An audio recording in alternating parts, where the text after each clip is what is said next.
Coffee and Cream on Hail Varsity Radio with Andrew Rogers and Damon Benning. Seattle on the near side. Schultz saving. Left circle. Bowman in. Back up top. Short scores!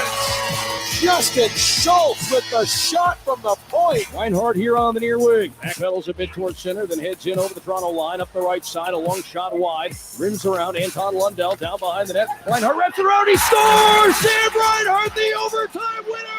And the Panthers take a 3-game sit-on lead. Booker between the circles. Booker stops, shoots a three, shoots it!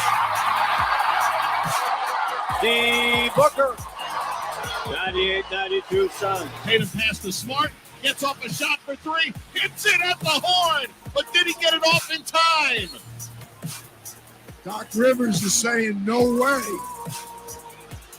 They're going to go to replay. No, it's no good. Here's Mage coming strongly down the outside. Angel on Empire is putting in his run, and there's one for Lundell. Two Bills coming inside, trying to hold up Mage. Mage is taking the lead here as they come into the final 16, and it is going to be Mage to win the Kentucky Derby.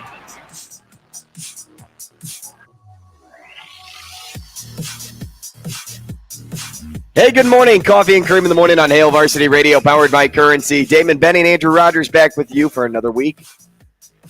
We're having some fun already, smiling on a Monday morning. Yeah, at least we're trying. We're trying. We're trying to smile. It's gonna be a struggle. Did you have Mage in any of your? Any of your tickets? I don't know how to do any of that, so I didn't. I just checked on my mom on Sunday morning. That's not my jam. I listen to a lot of people, and I'm interested. And it's a lot more fun when you don't have any skin in the game. So I have a couple of 3 or 4 buddies.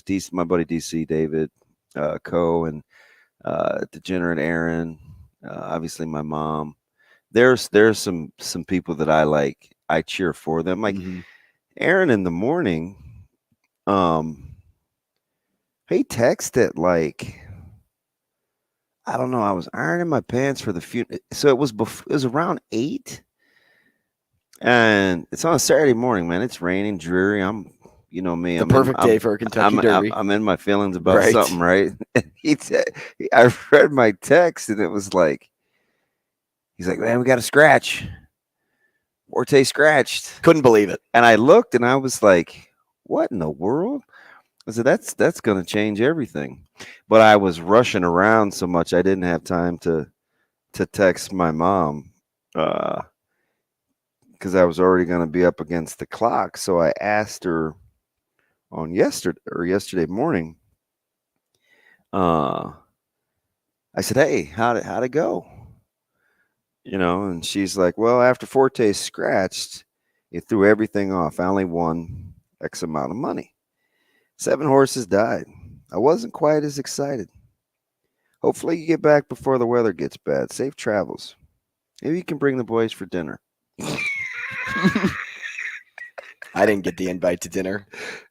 That's like, listen. I mean, all I could do is just read it and chuckle, right? Only my mom, right? Like, and she broke down like 20 things in that little paragraph. Yeah. So this whole horse, a bunch of mood swings. Yeah, the whole horse dying phenomenon. It's a real thing. Like, what is that over the last handful I need to research it better. But like, it's a thing. It's got to be how much they train mixed with some type of food and drink that they maybe some of the synthetics. It's and leave it to my mom to be sensitive about that, right? Like that just threw off her whole. Like she gets a lot of horses, and she likes. She doesn't have a lot of certainly doesn't have a ton of hobbies, right? I think she likes to clean and shop.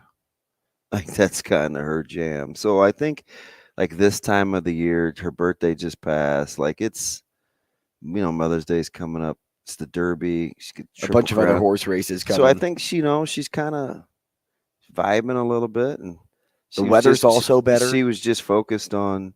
Well, she's a grass warrior, so she wants to make sure she's had the same lawn service people. Bless his heart. He and his son, they have been godsends for my mom the last, I bet you it's double-digit years.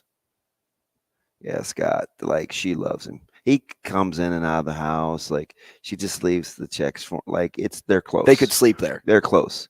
I remember one time we were celebrating somebody's birthday. It was on a Sunday, and he was in the neighborhood. This was a minute ago because everybody was at home, even my brother. So it was a minute ago, right? He just comes in and says, "Hey, just want to say happy birthday.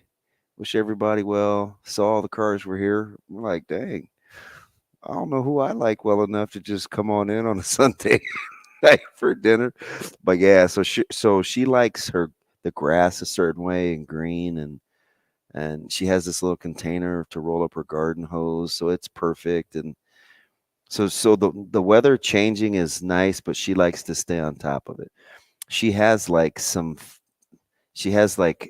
type of person that has like the fake things in their yard to scare off rabbits and stuff. Gnomes. Like there's just random weird things that I think are real animals in the backyard, but it's not really real animals. So she has like fake deer. Like, one is like, it looks like a white scary rabbit, and it's like in the grass. It looks like it's gonna jump. Like and it's I'm a rabbit? like, is that for the birds or other rabbits? Isn't that going to attract other Maybe rabbits? it's for people. Yeah, who knows? I mean, I don't know. Get out of my lawn. So the funny thing is, the only real question that we kind of got in. No, you may have gotten one in. I don't think I did. I got the one in last, right? About I think you kicked us off. 2:01:30. I think you kicked us off, and then we had to sit there and listen. And he goes, "Hey, what's with the 2:01:30?" And it finished at 2:01:57. It was just comment after comment. Dude, he's fantastic. But like, I got to do some more research on why all these horses are dying. Yeah, we should get back with him. He probably knows. Yeah. Like if we set up a conversation with him, I enjoy about Big A. I enjoy a conspiracy like anyone else. Like, is there a conspiracy? Is there something going on that we don't know about with horses? I don't know. You know what I mean? Yeah, I know what you mean, but I don't know. I would hope that it just has to be something wrong with food or drink that they can change instantly. So do horses just drink? I'm sure they drink like amino water, electrolyte, Gator G2 or something. They're out there drinking Powerade. Well, something. You don't just give horses water, do you? Not horses that cost that much money. No, you give them Dirty Creek water. So my buddy Cookie, I should have him call us. He trains horses out at the track, and I gave him the best information ever. Which track here in town? He's been everywhere. He's a diehard Jays fan. Like, I love him to death. Sometimes people are kind of afraid of him because he comes across as a little short, a little crabby. Oh, he is my dude. Tough to play cards with. Like, I mean, he'll grumble, and I love him. And I've known him for probably almost 20 years. And I didn't think, is one of those guys you don't think you're gonna like, and then you end up like, hey man, let me get your number. Yeah, he's fantastic. And so he was the first person I told. This was months ago. This was even pre-you. He was the first person I told about the Big East coaching changes. Really? Yeah. And so I asked him, I was like, hey, because I was kind of being safe. I was like, hey, what was that about? When did I tell you that? Was that a month ago, 6 weeks ago? He's like, no, it's 9. Got it in my phone. He wrote it down? He's a dude. So we should ask him, because it's not like us grabbing drinks at a water fountain, right? You don't just feed horse or give horses regular water. No, I don't know what they get, but they get something special. I mean, those are some big, cock strong animals. Like, you look at their muscles, I was like, dang. Mm-hmm. That's why I was shocked that Forte had a bruised foot. Dude, and one horse had a fever. Like, how do you know a horse got a fever? How do you know the only prescription is more cowbell?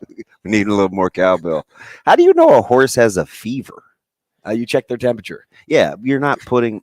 Can you imagine a horse letting you put it in their rear end? Can you imagine a horse just chilling, letting you put it in their bunda? I think that's how it works. No, I don't think they have it hanging out their I'm mouth. not going anywhere near those. I'm telling you, man. I watched YouTube last night late.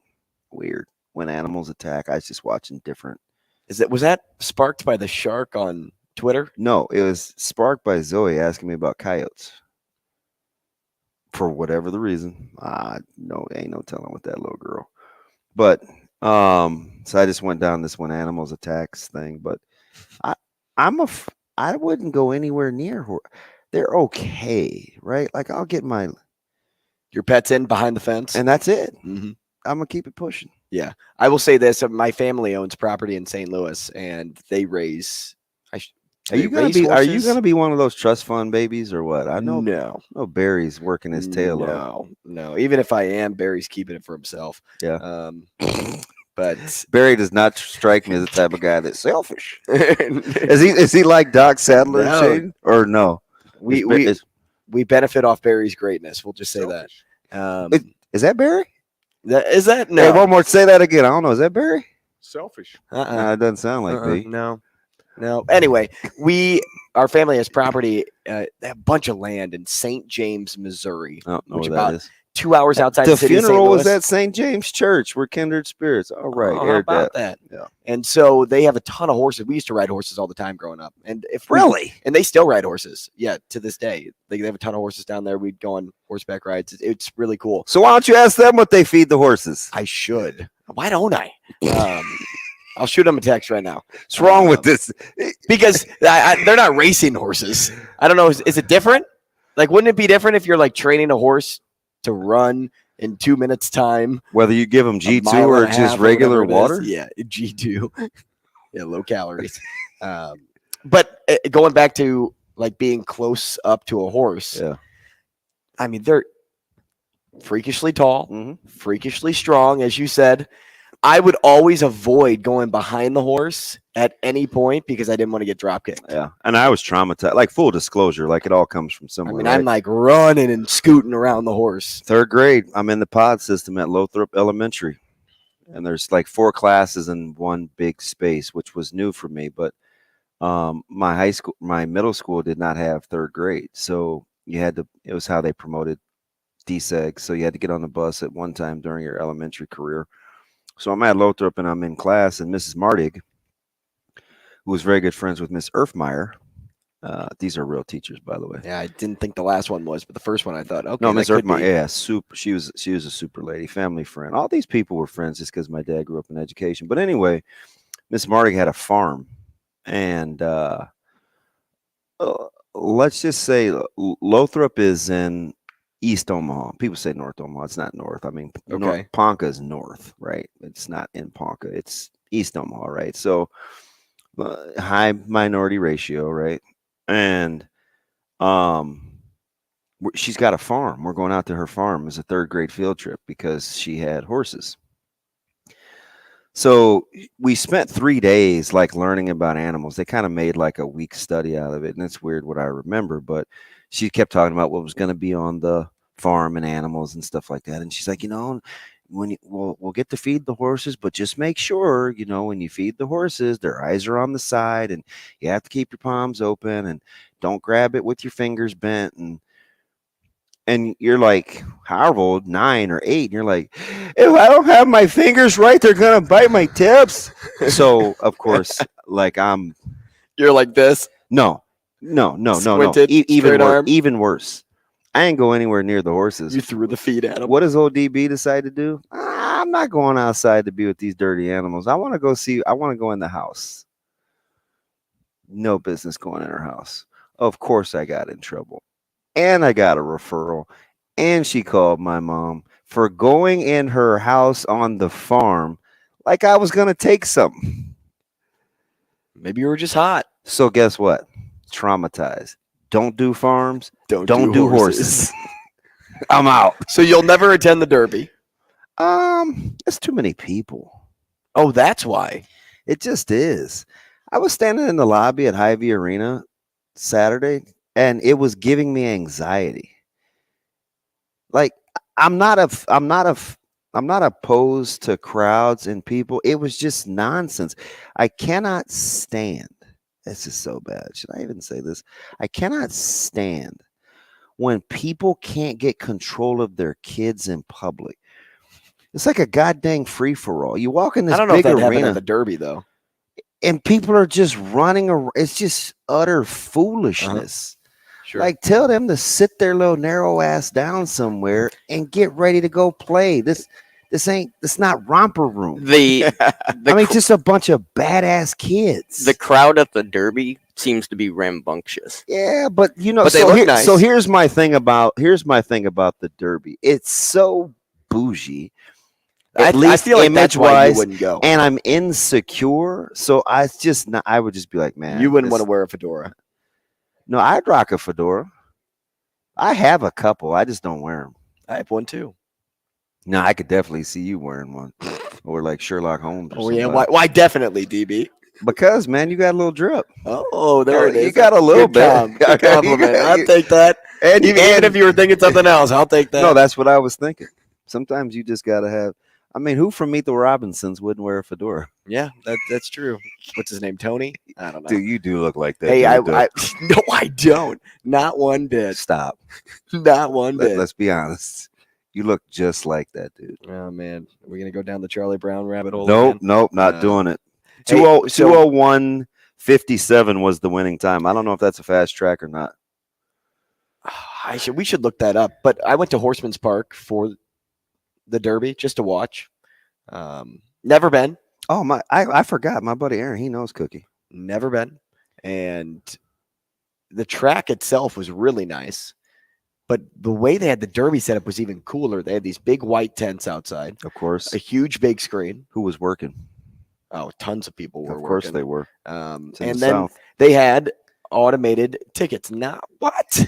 What are you talking about? I was just telling Shane, you need people to work the grounds. Where are you going with that? We're not talking grounds. We're talking tickets, taking betting tickets, and those serving drinks. So on site, there's like an on site place to make wagers. Yeah. Oh, that would be a debacle. Ticket machines. And so, like, I had to figure out how to place bets on these horses, and I was just kind of trial by fire. Like, oh, okay, Churchill Downs, and then all right, race 12. Okay, here are the horses, but I can choose win. I can choose, the exacto. They didn't have an exacto box. They had the trifecta, superfecta, but they had like 12 other things that I did not know. Hey, you know how I'm always trying to learn something. So when my buddy Aaron sent me his tickets, I cared, but I didn't care what horses he picked. I wanted to try to understand the ticket. So I'm looking at all the little acronyms and the little. I wonder if his ticket looked anything like mine. Mine was easy to read. It was I'm not putting his business out there, but $5. So I'm looking different numbers. Like there's a lot of these little numbers. Okay. I'm like, what is all this? Okay, so he has the trifecta here. So he needed those to finish in order. No, I get that. Right. So what's TRIB mean? I think that's the trifecta bet. So I'm just try bet. Why are there so many little numbers? What little numbers are you like to? Like that's like the barcode number, I think. Okay, what's like this one? Slip number. This is terrible radio, but those of you that are degenerates know exactly what I'm talking about. See, I don't know that. I probably only know 50% of that ticket. This gives me anxiety looking at it. I only know, but that ticket's easier to read than the one I got. So where it has the horses' names, mine only had the numbers of the horse. So funny story. When we first started in my former life doing races, I have two good buddies. One of them is DC. I mean, all in on horse handicapping. He's got notebooks and acronyms, and he does like a spreadsheet. It's unbelievable. I'll see if he can send it to me, dude. It's mind numbing. But that's how we got over the friendship hump. Because remember my buddy I told you from Central City? That's actually who I drove with to KC, who has the feedlot for cattle. Oh yeah, and he was writing down all the numbers to get yield. Like those things interest me. So I'm blown away spending 7 days. Why didn't I have that as a resource? No, before I placed my bets? I'll see if he'll send it to me, how he does his notes.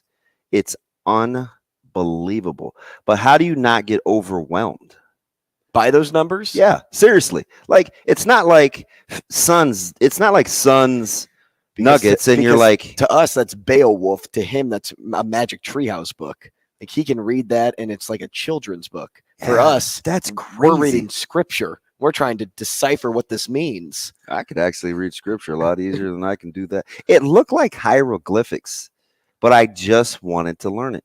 And my mom, who is not like, the only two things she's like really into are her family and like flowers and like her yard. So for her to like be all in on horses, doesn't like drinking, like turns her nose up at gambling, except for horses. Mm-hmm. So what is it about horse racing that like captivates people like that? But when you're all in, you're all in, and they're different. They know way. It's crazy. Because she likes more than just the Derby, so you can't say like, "Oh, she likes the tradition." Yeah, what was it a month ago she was watching? Just a random event. It was on grass. NBC, like on a Saturday afternoon, and I'm like, "What are you doing?" Like those announcers, by the way, went over. Horrible. I've seen a couple of events like that, and them trying to fill time during those horse racing events. Oh, brutal. What is wrong with you? Anyway, hey, I have something. Shane, what's the deal on TV sometimes when people watch like multiple races and it's on the television? It's not simulcast, is it? Well, that's what I would have said. Simulcast. Is that what it is? So all those like races are those races are everywhere. Right. And they just go to like Aqueduct and right. Yes. Like they have those channels. Uh-huh. I turned it on one day. I was like, man, I want to get in the Derby mood. Let's watch some horse racing. Where did the love of horses come from? Your family? A little bit, probably. You know, that's funny you say that. We've been around for March Madness. Right. We've done the playoffs. Hockey. But the only time you said, "Man, I love blah, such blah, and blah. such," was the Derby. Yeah. Well, I love March Madness too. I said it's the most wonderful time of the year. It's my It's Christmas. the most Yeah. wonderful. You It's were probably something. You were overly excited on Friday. Wasn't he? Yeah. Oh, I love the Derby. He was like a child. Right, I was like, right. And I hadn't So seen I that love with it. any. I And hadn't it's seen that funny that before with any of the hosts that I've had. It's funny that you say that though, because maybe it is like a subconscious for me to be like, oh, okay, I grew up around horses, so all of a sudden that's what sparked my love for the event. But it was really when we went to Churchill Downs and I got to see everything. Did you go with the fam? I went with my brother and my dad.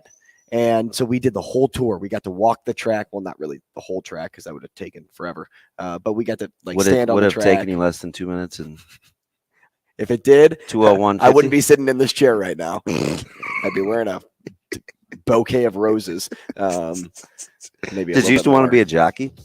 No, but those guys are really tall. That's a lie. So we went through the museum, and then I told you I watched the movie Secretariat, and then I watched old scenes of Secretariat on YouTube. Then I would watch old horse racing Secretariat. events. Are horses athletes? Horses are athletes. Okay, we're done. They train. Don't be that guy. They train. They drink G2. We already covered. We discovered that. Don't be that guy. Man. Hey, Brian, stick around. We're going to get to you next. Maybe he can give us some now take. this will be good. Brian and horses? Yeah. Okay. Stick around. Rogers and Benning will be back in 5 minutes.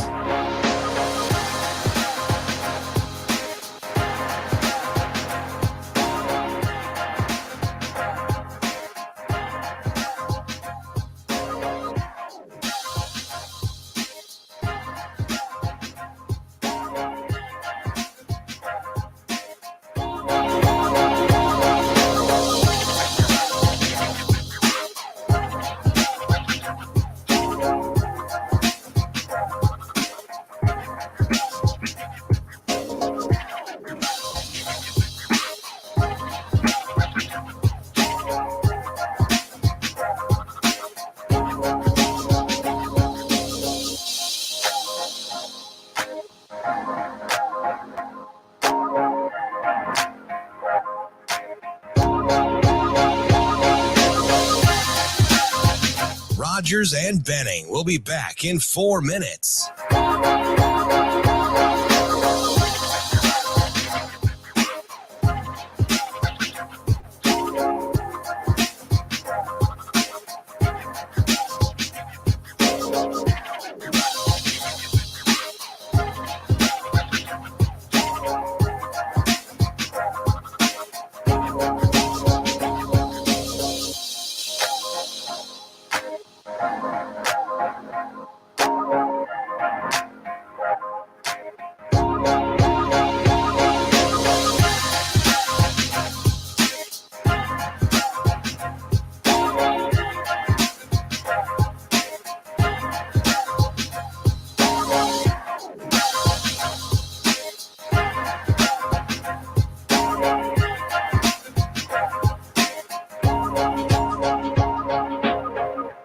Rogers and Benning will be back in 3 minutes.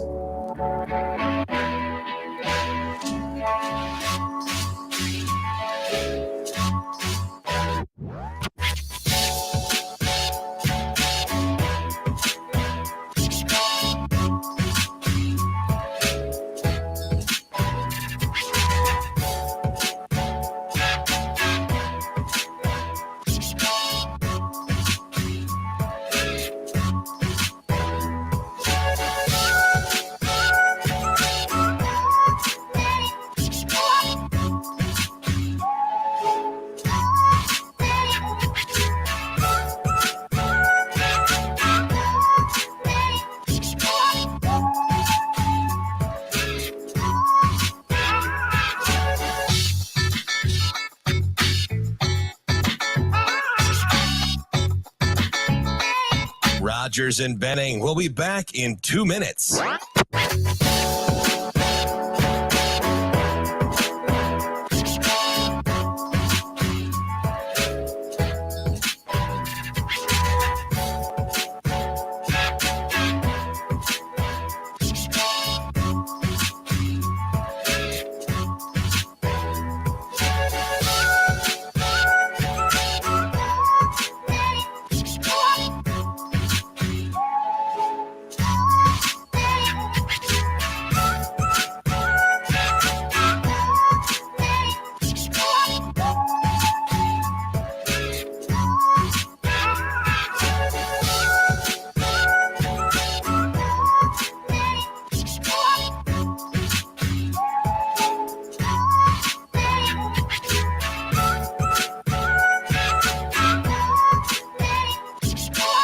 Rogers and Benning will be back in 1 minute.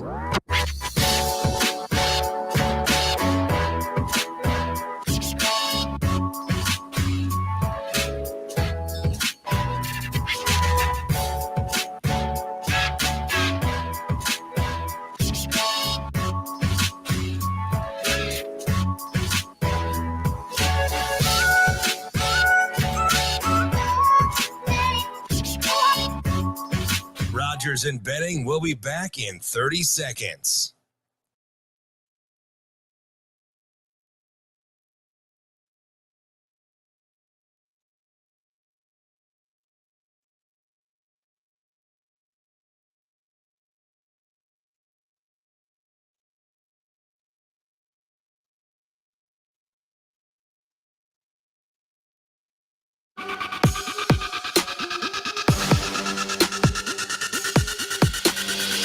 Coffee and Cream with Rogers and Benning on Hail Varsity Radio. So when I stepped out yesterday morning and I got a chance to see the horses warm up, come out of the bullpen and walk around the track for a minute and then get out there and just run around the track, it reminded me of preparing for a Super Bowl. And so this right here, being at the Kentucky Derby, is like being at the Super Bowl for me. And watching these thoroughbreds, as fast speed and everything that's hitting the track, everybody competing, is at an all-time high for me. So it's been a cool experience, real cool. Hey, welcome back. Coffee and Cream in the morning on Hail Varsity Radio, powered by Currency. We were trying to figure out what was causing the deaths to all these horses over the weekend. I mean, seven total horses, I should say, died this past week. And we were talking a little bit about food, drink, and so G2. DB had mentioned, hey, why don't you just text your family? You say they, raise and, corral horses on the daily. So why don't you ask them? So I did. And here's the response. You ready? My cousin, his name's Patrick. What up, P? He said, water mainly for drink. There's tons of different grains to give horses and cows. There's high protein grains for our older horses to help them keep on weight, for example. But Derby horses, I'm sure they have them on a very strict diet because horses on very fine grasses without working out can get what's called foundered. They basically get fat and their feet suffer the most from this. Our horses eat normal grains and we let them drink creek water, so very low maintenance. They will even sometimes paw the creek to stir up the mud and dirt because that gives them minerals in their drink. But our horses and but our horses and Derby horses are drastically different as far as upkeep. It's like me on the couch at home eating chips and beer compared to like a Michael Phelps in his prime. One's been eating and working out, and it all culminates to their performance, while the other, the performance I have, is standing up off the couch and going to work. Also, a main issue. Is that funny, Shane? He's over there laughing. Also, a main issue for years has been when a horse hurts their leg or breaks it. From what I know, a horse leg is almost not repairable, no matter how much physical therapy and knowledge we've culminated over the hundreds of years. I think, now this is just me saying this, a horse leg, I believe, has more joints compared to other animals, making it very hard to rehab and save. 9 times out of 10, if there's a major injury to a horse's leg, they are put down because it's just. I thought that went away. I didn't think we were doing that anymore. I don't raise horses, so I don't know. Huh? I can't go to PT if you're a horse, though. Well, maybe you can. They need to go to my folks at ATC. Maybe that's why they can't be athletes. They don't know Nick Wegner. Maybe that's why horses can't be athletes, because they can't do PT. Yeah, but you're in on Secretariat being an athlete. Secretariat was a different horse altogether. The heart was 10 times its normal size. Okay, stop. Didn't they run biology on that? How many horses did he reproduce? Oh God, here we go. Do we know? Honest question. How many horses did Secretariat reproduce? Do I look like an equestrian junkie? You know a lot of weird things. I do, but not that. I feel like it had to be I like feel hundreds. like a penguin. Do you think it was more than like 200 horses? What is wrong with you? I bet they sold that stuff for lots of money. Meet the Robinsons. Stop it. I don't know. Maybe I can go into the past. Stop it. Figure it out. Let's go to Brian on the phone. Brian, is he still here? We have Brian, Shane. He knows the Lakers are coming up. Brian isn't going anywhere. Hey, Brian, what's going on? I saw He's that here. you sent us a message on Twitter saying the conspiracy with horses dying isn't hard to figure out. Some say Elmer's and 3M may be behind it. Go ahead. 3M, like the company? Yeah, both companies, I believe. Oh, Lord. And he's the company. Yeah. I like that horse you were talking about, though, Andrew. What's that horse name? Which Will one? Chamberlain? Yes, that's him.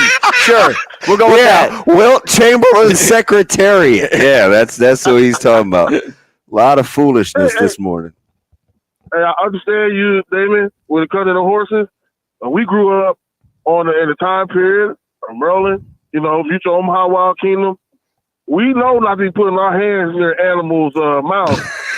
That's a shout out to you, Tiger Lady at the Henry Dorley Zoo. Keep your fingers away from the mouth. Oh, okay? I wish you were here for her. Andrew wasn't here yet for Tiger Lady. I can only imagine. They played that at Frank's funeral. Bush Light and Jaeger bombs will do that to you. Oh. Hey, now what if Andrew clapped back with Hypnotic and Incredible Hulks? Would we be offended?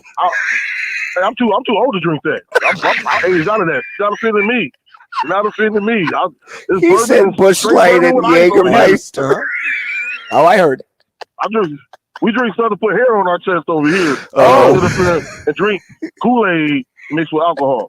And we don't do that. Hey, I noticed something today, Damon, for to get tonight's game. If you notice, what's that, buddy? That line is 3.5. That line is 3.5 again. Yeah, line is 3.5. I've seen it when it's not over 4.5 points. To me, that's in the Lakers' favor tonight. So, did you see what LeBron James said? What his recommendation was to the team? He said, put down social media, turn off the television. When you win, you're the best in the world. When you lose, they throw dirt on you. Mind your business. LeBron James. Do that. I heard AD say that. If it worked for him, hey, do something. Do something long to keep you on the court, Mr. Fragile. That's all I got to say, Damon. I'm waiting for the Lakers to win tonight. Hey, tell Robbie I said hi. Sorry for his Golden State Warriors. They're probably going to get 50 fouls called against them tonight. Okay? But it's just part of the game. It's just part of the game, man. Let's deal with it. That's all. Thanks, B. So nothing about horses. I may have spoiled it in his Twitter response. Is Bush Light and Jaeger bombs? Is that your thing? No, that actually doesn't affect me. Why not double down? I'm the basic one when it comes to Crown Apple and Sprite. Let's go to Michigan Lance. Crown. we could relate to that. Yeah, let's go. Not me, but That's a double down. wow. Yeah, we're doubling down. That's what we're doing. Lance, what's up, buddy? Man, good morning, boys. How you doing? What's up? I said, how you doing? Man, I'm doing good. Hey, DB, have you done your annual Shane being a jockey joke? No. He's too busy. He's over here low key laughing. He's laughed like 5 times this morning, which is good to see him smiling, man. Shane is. Sometimes I think he thinks we're crazy, but he knows. Sometimes, all the time. Right. But he knows he can keep his finger off the dump button, so we're good. What's up this morning? Hey, the Derby. Have you guys talked about these horses? I know you're talking about them, all these deaths and all that. Did you guys bring up like the PD effect if they're maybe on a little something? No, but Andrew kind of did with the the training and the upping of the water. And I was like interested in their hearts, but guys are getting caught. Are they still cheating? Man, come on, DB. You know they are. It doesn't matter if they get caught or not. They're still going to do it. I mean, they like, blackball Baffert. Yeah, that doesn't. Man, that doesn't stop people. Man, they find new ways. You know what I'm saying? Like there's new ways to get around things. So I don't know. All I know is when I'm looking at a horse, right, and they're walking up, and my man has, the horse has like. They're walking next to the horse and they're going to the thing, right? And like their tongue is out like they're, DB, that cocaine look people used to, like Bobby Brown when he was, Why do I know the cocaine look? DB, you know cocaine, right? Oh man, look, that looks like coke. Hey, DB, you grew up in the crack era '80s. Andrew's too young for that, so he didn't see a lot of crackheads growing up. All right, by the time Andrew came out, it was prescription pills. It was regulated. So, yeah. I'd like to see your ID for some Sudafed, Mr. Horse. Did they consent to taking PEDs? Hey. But they look doped up though. I know one of them did. I'm like, dude, why is the tongue out? Like what is going on here? Like that doesn't look normal. Like I don't know. I don't even know if I would have the courage to like post a horse. Like when they get ready to get in the gate. Like who's doing that? It's just unpredictable, man. I don't know. Yeah, it is. Those are just big, strong, fast animals. Right. And it's a lot of money on the line, man. So I don't doubt somebody's found a way to get around using something for their horse. You know what I mean? Yeah. But congrats to that guy, man. He was 0 for 15. And got the win. You talk about persevering, man. That's a long time of losing, and he finally got the win. And so, man, hats to him. Hey, DB, real quick. Hey, Damian Lillard and Steph Curry.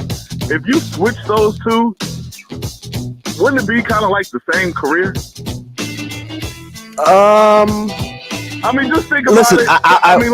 Damian Lillard's really good, but he's been in a bad organization. I probably wouldn't argue over that. Let's think about it, though. I don't, at first blush, it doesn't sound awful. Lance, we appreciate you, man. Like some of his other takes. It's all good. Hey, I got another article about racehorses time to share with you. Oh, here we go. At some point, we'll have the regular show. Rogers and Benning will be back in 4 minutes.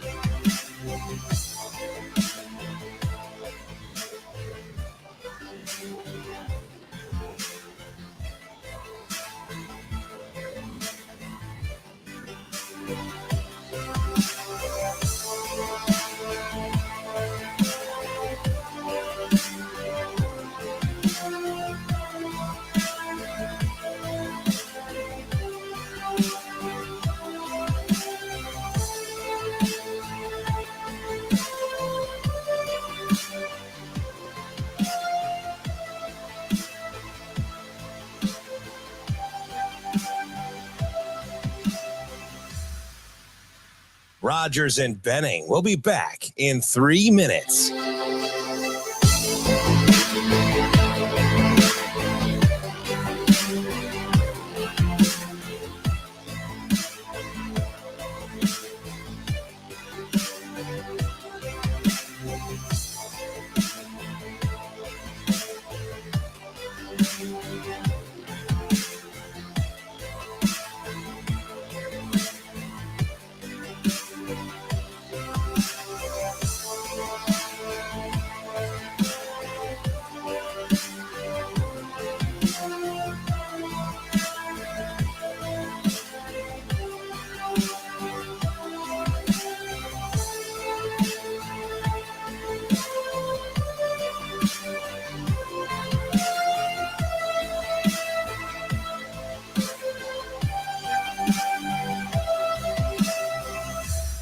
Rogers and Benning will be back in 2 minutes.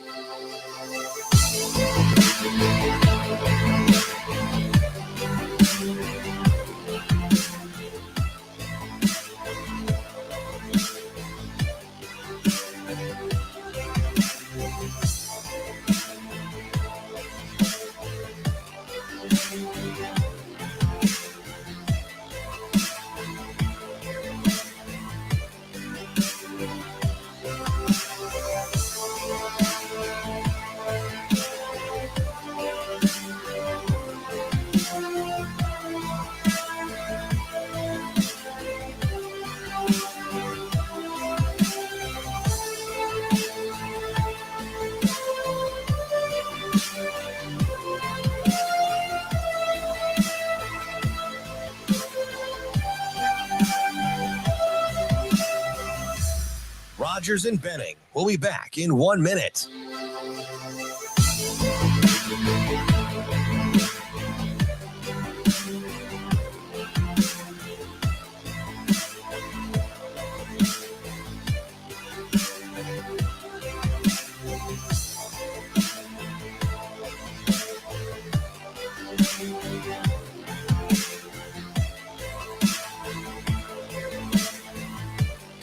Rogers and Benning will be back in 30 seconds.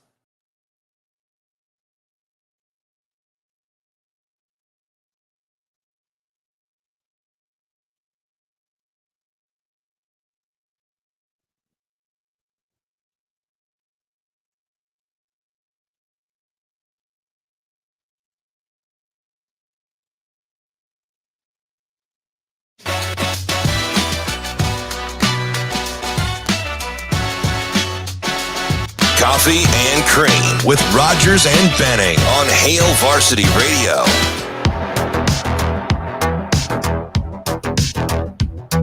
Hey, welcome back to the show wherever you find us, whether it's on the radio, 590 ESPN here in Omaha. We're live on Twitter, live on YouTube. It's Coffee and Cream in the morning.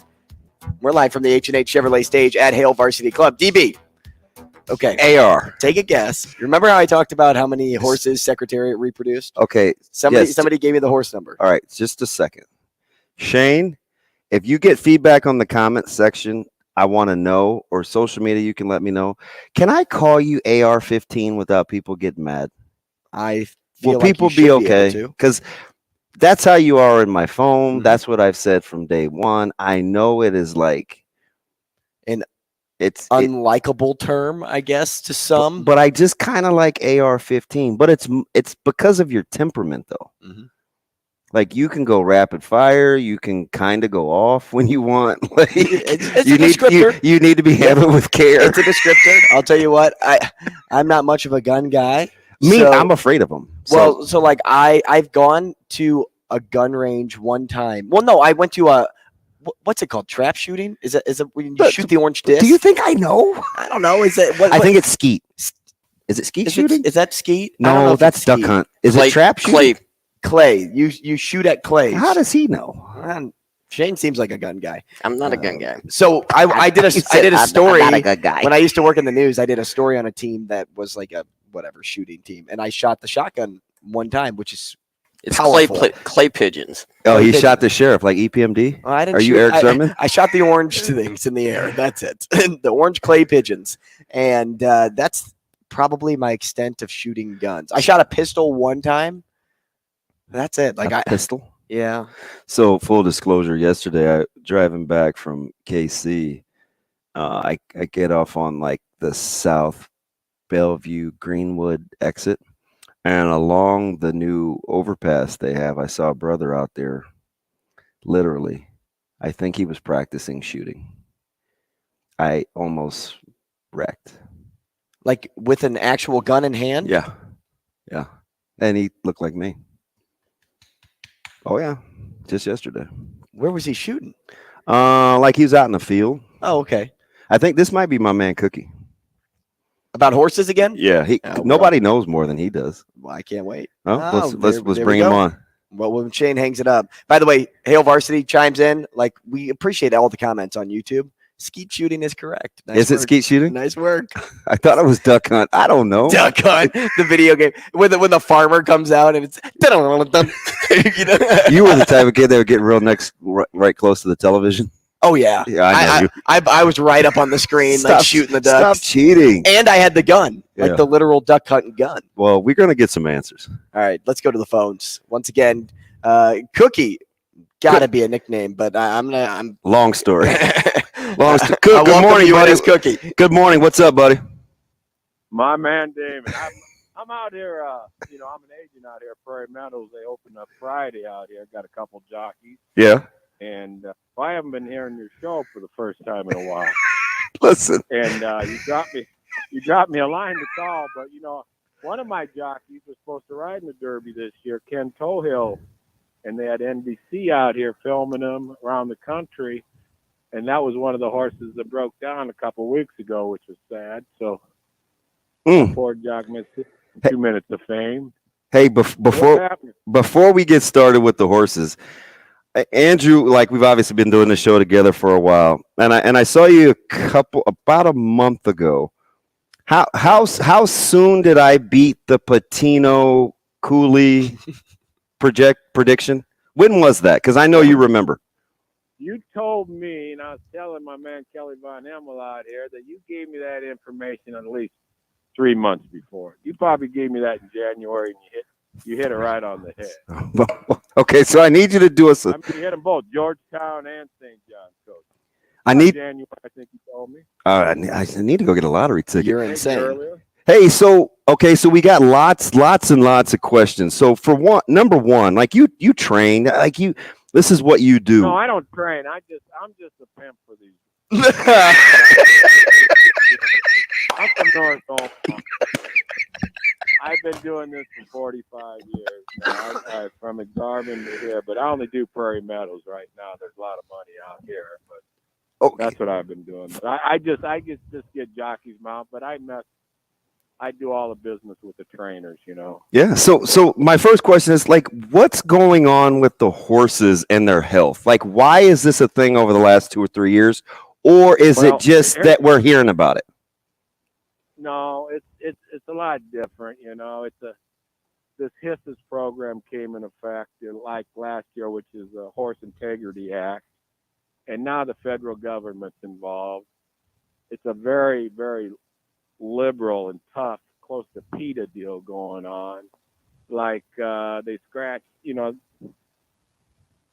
very regulated now, and things are different. Yeah, they're much more stricter. The horses always have gotten excellent care before HISS, but now they got these rules. It's like Bonner's not involved. Nebraska don't. Like Nebraska and Louisiana and Texas are not in this. They're still fighting in court, aren't going by their rules, which is the medication rules and all, because all these rules make it real tough for the smaller guys and smaller tracks.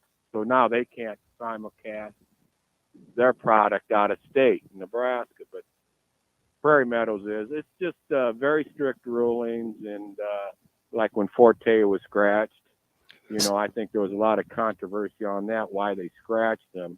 Was it a bruise? It was like a bruise, yeah. And you notice they didn't really talk about it, their vets, much, but that would probably never happen before this HISS rule came in. And that almost disappeared, but they got funded on that trillion-dollar deal last December. They passed it through and got money to keep this going. I think it's going to stay. It is what it is, but you really don't want the federal government in your business. So why are the horses dying, do you think? And the horses breaking down, it happens, you know. They just blowing a lot of this out of proportion, I feel, on these horses, you know, to justify their existence too. But, you know, it happens in the game. But it was always overblown out at California last year. There was no difference of horses breaking down before it compared to previous years, you know. A lot of these, you know, there's a lot of in-between lines on motives, you know, what they're trying to do, you know. You know, like at Santa Anita, supposedly, you know, one of the head of Santa Anita was a PETA backer too, you know, and owns that land out there. And, you know, you could sell that by the inch out of California, you know. There's a lot of in-between lines on it, but horse racing, they take care of their horses, believe me, especially in the last, you know, 20 years, you know. I mean, that's their bread and butter. You know, there are different legislations on different uses of medications, bute, Lasix, which is commonly used, especially Lasix and clenbuterol on heart patients. They used it on my brother. It saved his life with them drugs. You know, Lasix, you know, it takes water away, you know. They use that in regular heart medications to get heart, you know, water off the heart and stuff. And it's a diuretic is all it is. It's not a steroid. But they're trying to get more unifications across the country on the med program. But they also are charging huge expenses for this, and it's really going to hurt the little tracks and drive them out of business too, you know. So there's some motives that seem like they just want certain tracks running across this country anymore, I think the breeders are real big on behind this, on this Horse Integrity Act they call it, but it's I'm not a big fan of it, but you know, it is what it is. You know, so I have to register for it. Yeah, so Cookie, are you saying that maybe it's more like the popularity of the time that we're in right now, which is why we are hearing about the 7 deaths? There's no more tragedies going on, but you know, I'm glad, you know, something didn't happen in the Derby with all this. You know, there's a lot of things. There's a lot of horses. You know, a lot of bad press with them horses. You know, the one trainer losing 2 horses, you know, right before the Derby. Horse my jock was in that won the Sunland Park Derby. You know, his ankle shattered. I mean, it happens. Tragedy, you know, but they're bred to run, want to run, love to run, got their own grooms. I mean, it's not there's not a lot of felonies. I mean, you know, suspicious activity, I don't suspect in a lot of these things, you know. Obviously there's some bad characters in any business or sport that can give you a black eye, but really it's not exaggerated of higher more you know, horses going down and all. It's just more blown out of proportion now, I feel. But there's reasons why I think that are happening too. We got about a minute. How stringent is the testing? Oh, too stringent, dang near, you know, some of these, you know. Now they won't even hardly let you run on bute, which is just an anti-phlegmatic. You couldn't run on much of it anyway. You know, Lasix is like a big no-no. You can't run Lasix on 2-year-olds anymore in a lot of these places. They're very, very strict. I mean, you know, if a groom or somebody had some kind of illegal substance, you know, on their, you know, traces of it on their hand or something and doing a tongue tie on a horse, you know, where they tie the horse, the tongues down to some of them during the race, you know, a trace like that would show up on the steps. Oh my goodness. I mean, you can only hit a horse now 6 times in a race across America. Like, people don't realize it. And they've shortened the whip and shortened the popper on it, which really, you know, that's a major deal. And believe me, if you hit it more than 6, you're in the steward's office. I had one, my jock Ken Tohill, won close to 4,100 races. Complete professional, they all are. He had to sit out a day for it, and the lead, but they all did. They said he hit it 7 times and had it, got suspended for a day. And we watched the film, but they said he raised it too much. I mean, they're that strict anymore, Dan. Wow. Man, I have so many more questions. I have so many more questions to ask. You're the best in the business, man. I appreciate it, Cook. All right. Thank See you at the felt sometime. Yeah. I'm just starting. I got 5 months out here. I'm ready to head back now and been out here for 8 days. That's too much for this old guy. And believe me, I got to say one more thing. Go ahead. Go Jays, baby. Thanks, Cookie. Go Jays. I like your show. Hey, thank you. Appreciate really it. Appreciate that. Sam McEwen up next.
Coffee and Cream on Hail Varsity Radio with Andrew Rogers and Damon Benning. Hey, top of the hour here on Coffee and Cream in the morning on Hail Varsity Radio, powered by Currency. Damon Benning, Andrew Rogers. Happy to have you here with us, and happy to be joined by Sam McKewon. Appreciate top of the hour. Appreciate your guys' patience too. It's not often we could just get a call from a trainer just to get the insight on horses, right? We just got guys on speed dial. That's what we do, like this guy right here. Sam McKewon here with us. Sam, good morning. Hey, good morning. Sam, are you a horse racing guy? well, I think it's incredible, but I can't say that I know a lot about it. Our resident horse racing expert at the World-Herald is Mike Patterson, and he knows Really? more than. Oh yeah. Oh, I love Mike. We should give Mike a call. You know, he barely says anything in public. I would never have guessed. He is so unassuming. He is. He's a great journalist, and yes, he knows everything about horse racing. Like he does our horse racing notes. Yeah, you should call him on sometime and ask him about, I think it goes way back in his life too. Like he's loved it since he was a kid. So yeah, I think at one time when Exarban was still open, and for people who aren't 30, they probably don't remember Exarban. I do. I went there, with some regularity as a kid. Yeah, I mean, I think he covered that for them. So horse racing used to be a huge thing in Omaha. And now, at this point, it's the only place where it's really big is Grand Island at Bonner Park. Maybe a couple other places too, but yeah, that's the long and the short of it. Sam, are horses athletes? Stop. No, they're not. Thank you. And there's, I could, one of the reasons I would cite for that is I don't know that the horses want to race. And so, I would say that jockeys are athletes, but the horses, are, they're obviously living creatures. So there is a distinction between them and cars, but I don't know that the horse's free will is in play when they're racing. That doesn't mean that I'm against horse racing. It just means that, Secretariat may not have really wanted to race in the Belmont Stakes. That may not have been a choice that Secretariat had. Oh, he didn't tell him? He didn't tell him, like, hey, I want to race today? Hey, speaking of Yeah, I like greyhounds, too. Like, I don't know greyhounds, I don't know if that's what they want to do. So I philosophically, I would say no, but I respect the achievement of Secretariat or Man of War or Far Lap. That was the name of the horse, famous horse, too. All those things. Man, you guys can't tell me that horses don't talk to each other and they're competitive. Yeah, we just can't understand they're like, them. hey, yeah, good luck over there. Good luck over there in gate 4. I'm in 15. How about that? My life's Hey, a you're movie. near the rail. Enjoy that, buddy. And they're I look at everything like a movie, DB. Everything is talking. Yeah. So, Sam, speaking of semantics, I was interested in the hot takes. What's the difference between, because, Dirk loves the NBA.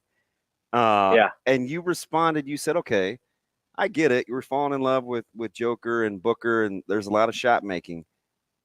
It was better now. It's better now, but it's not greater than in the 90s. For you, what's the difference between better and greater? Magnitude, impact.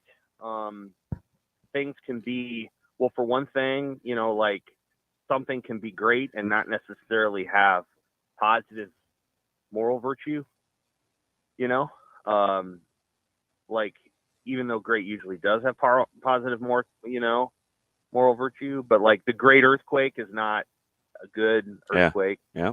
So like what I would say about the NBA, certainly in the 80s and in the 90s, and I grew up then, is the magnitude of the games, when it was Boston, LA, or it was the Bulls, Pistons, in the conference finals, and this was particularly memorable to me, like a Thursday night in the early 90s when the Bulls and the Knicks were playing. And it was, I think, the second round or the third round or the first round. And the level of attention paid to that, 30 million people watching on NBC, that kind of thing. The magnitude was extraordinary. Like, it was a huge deal. It's what made the NBA what it is today. Like, it sustained the NBA through the 2000s, which weren't very good. So, like, it helped.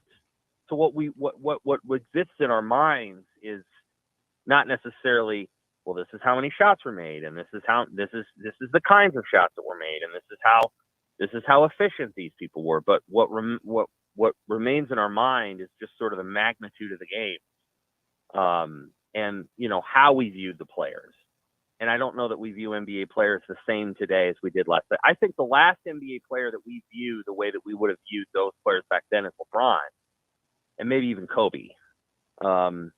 Steph is probably part of a newer generation of player. Deion Booker's a great player, but I don't know that we view him the same way. I know we don't view Jokic the same way that we would have viewed, a player of his similar size and stature 25 years ago. NBA is probably the sport that's the most captive to social media, and social media is about tearing down all of the institutional norms that we have, and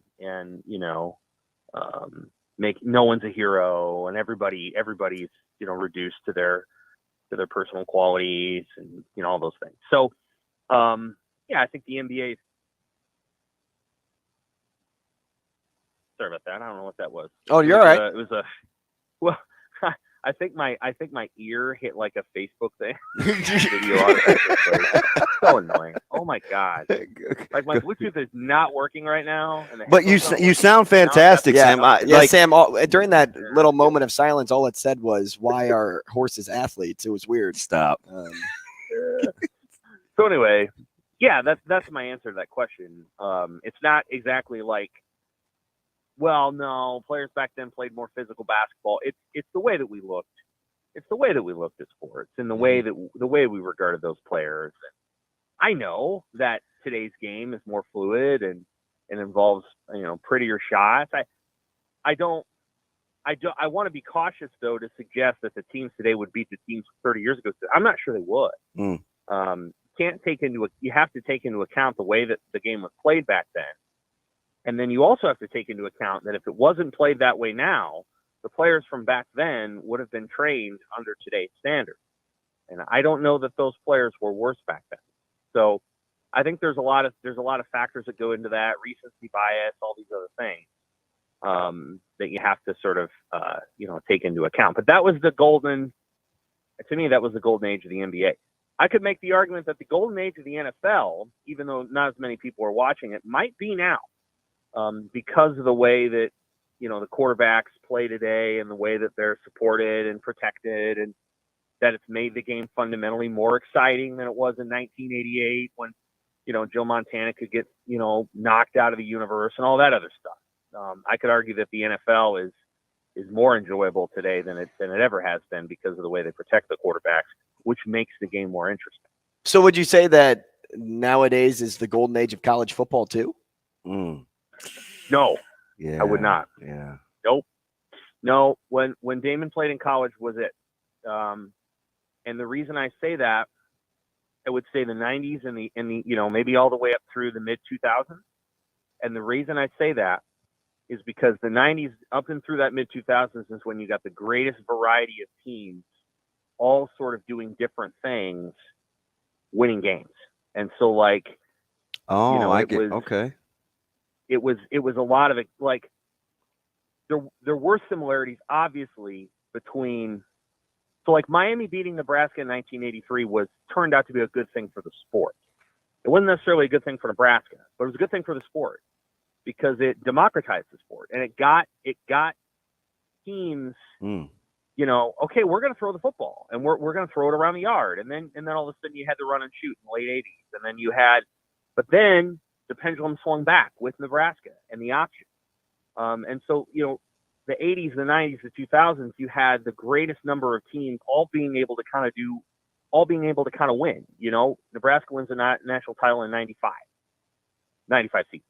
96, Florida wins it, and they win it with the fun and gun. In 97, Nebraska wins it again. With power. With, the power. 98, Tennessee wins it. Then in 99, Florida State wins it, but they play Michael Vick. And Michael Vick is a change agent. And all of a sudden you're, oh man, that's. Well, it was Oklahoma first. It was Oklahoma first, right? Then right. In the early 2000s, it was Vick and that running QB versus a pure passer and going to Peter Warwick. That was a tale of two complete. I get it. I kind of like that though, Sam. Yeah. So there was that, and then you had, in the mid 2000s, you had obviously the peak of the West Coast with USC, But then you had the read option, 05, 06, West Virginia, Florida. and then that comes into play. And then Tim Tebow in 2007. Mm-hmm. So that era, like when Tebow leaves college football, is about the time it started to become, okay, it's the Alabama show. And even though Georgia has winning more now, it's still Alabama. Like Georgia is Alabama. They're just Georgia. They're just Alabama and Athens, Georgia. Mm. Like every team is Alabama now. Like Ohio State is Ohio State, but they're really kind of Alabama. Clemson is Clemson, but they're really kind of Alabama. Everything is Alabama now. Like everything since 2011, 2010, whenever Tebow leaves, it's all about, throwing the football,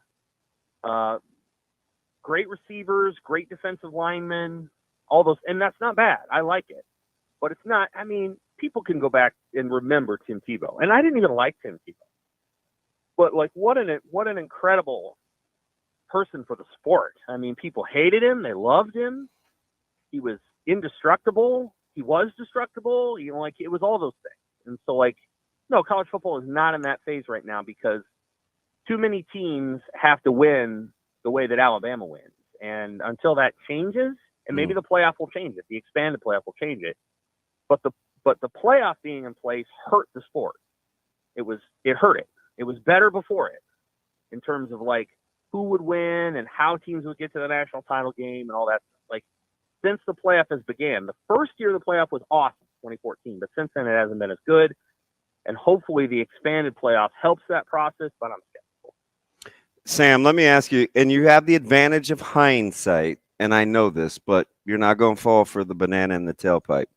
Would you rather have been Bill Moose acquiring Scott Frost, or would you rather currently be Rick George and Deion Sanders? Oh, that's an interesting way of,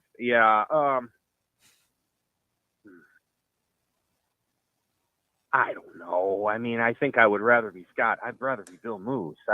Even knowing what you know, that's saying something.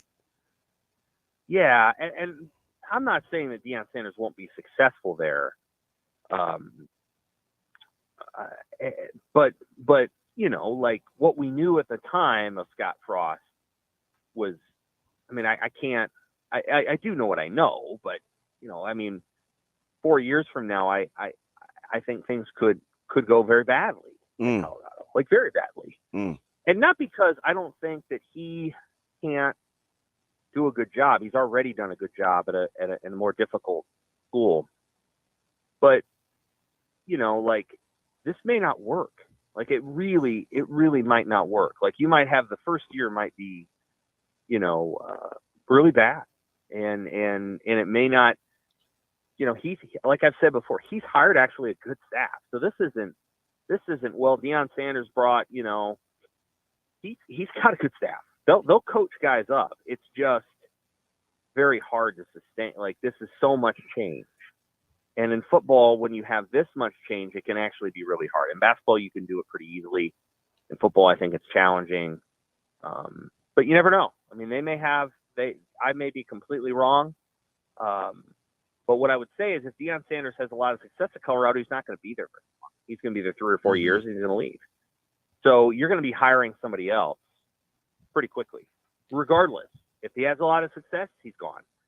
If he doesn't have a lot of success, you're either going to have to stick with him and let him try to figure out what it's like to manage a program like this, or you're going to have to let him go. And the difference between Jackson State and Colorado is probably going to be the entitlement level of the athletes. And Colorado, Power 5 athletes just don't have the work ethic and I'll do what you want me to do, coach, that a Jackson State would.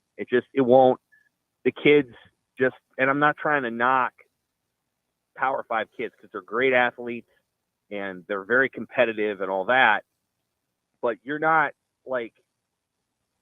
I think Deion can be, I'm going to push different buttons in order to see who responds and how they respond. And a lot of these athletes are accustomed to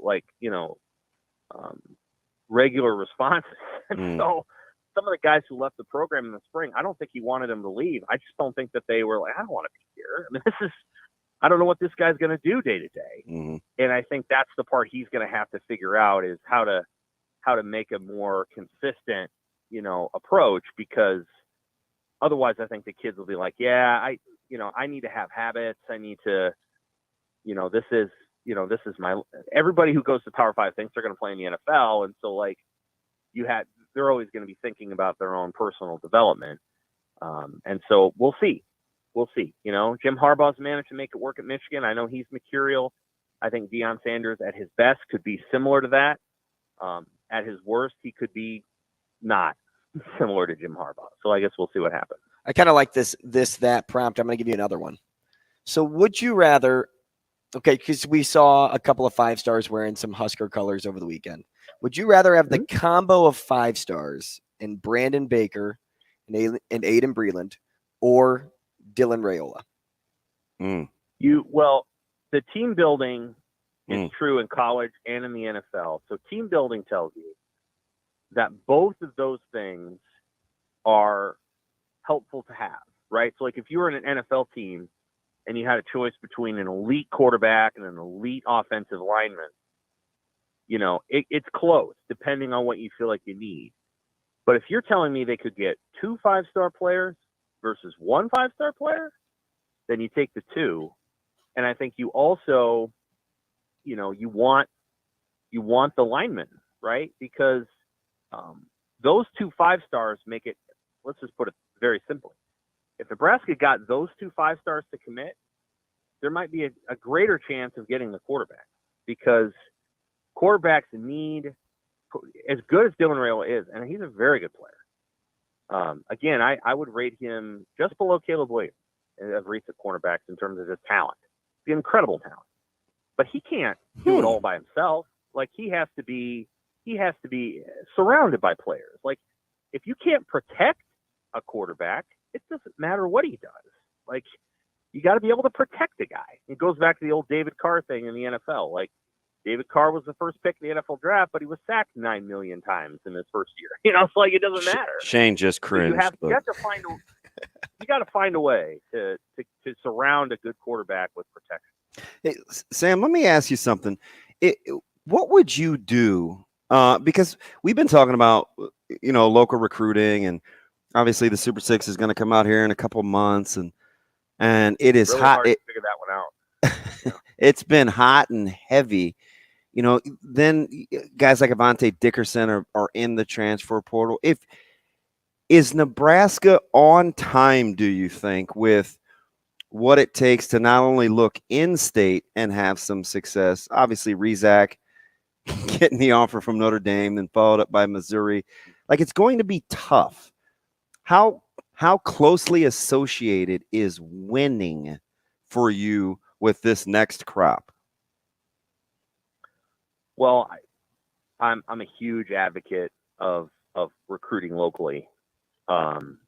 So as many of the 2024 guys that you can get in the state, the better. The chances are greater of building a culture with local kids because of not only the investment that they have, the relationships that they build, that, who they're playing for, all the rest, but also just the local knowledge of the place. There's just a comfort level. I'm not saying, Nebraska's had incredible leaders that have come from other places. Don't get me wrong. But there's also something to be said for just having players who know this place, are locally invested, care about it in maybe a little different way, maybe feel a little bit more responsibility, all those things. And so I think I think it's important to get as many as you can. Obviously, there are circumstances. The thing with Daniel Kalen is there's a circumstance there, and it's too bad. But I don't know that can change. I would have said, yeah, you go get that guy almost every year. But obviously with Dylan Raiola out there and Kalen believing he had to commit right away, which that's a belief that he had, and that, Missouri did what it did. I don't I think these kids are asked to commit way too soon. I don't think it's hard. I don't think it's fair. I mean, I think the schools act like they have all the leverage, and the reality is they don't. They don't have all the leverage, and I think players give up their leverage pretty easily. It used to be that kids didn't, commit for a while, but I think there's a pressure now, especially for quarterbacks, like you have to commit because you have to help us recruit the class, and the response should be, no, I don't. I don't have to do that. I actually think, true serum, that's exactly what Dylan would say. He's like, nah, no, I don't. No, I don't. Yeah.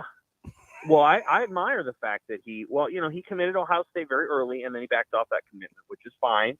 Again, okay, it's okay to commit and decommit. That's okay. That's fine. People do that all the time. But he has not, forced his hand since then. Like, I think he's doing what he should be doing, which is finishing up school and processing what he wants to do and all the rest. And I think there's a sense of, now, as it relates to Dylan, Georgia then is a good team to go to for him in theory, because Georgia's going to recruit a great class regardless of whether Dylan helps.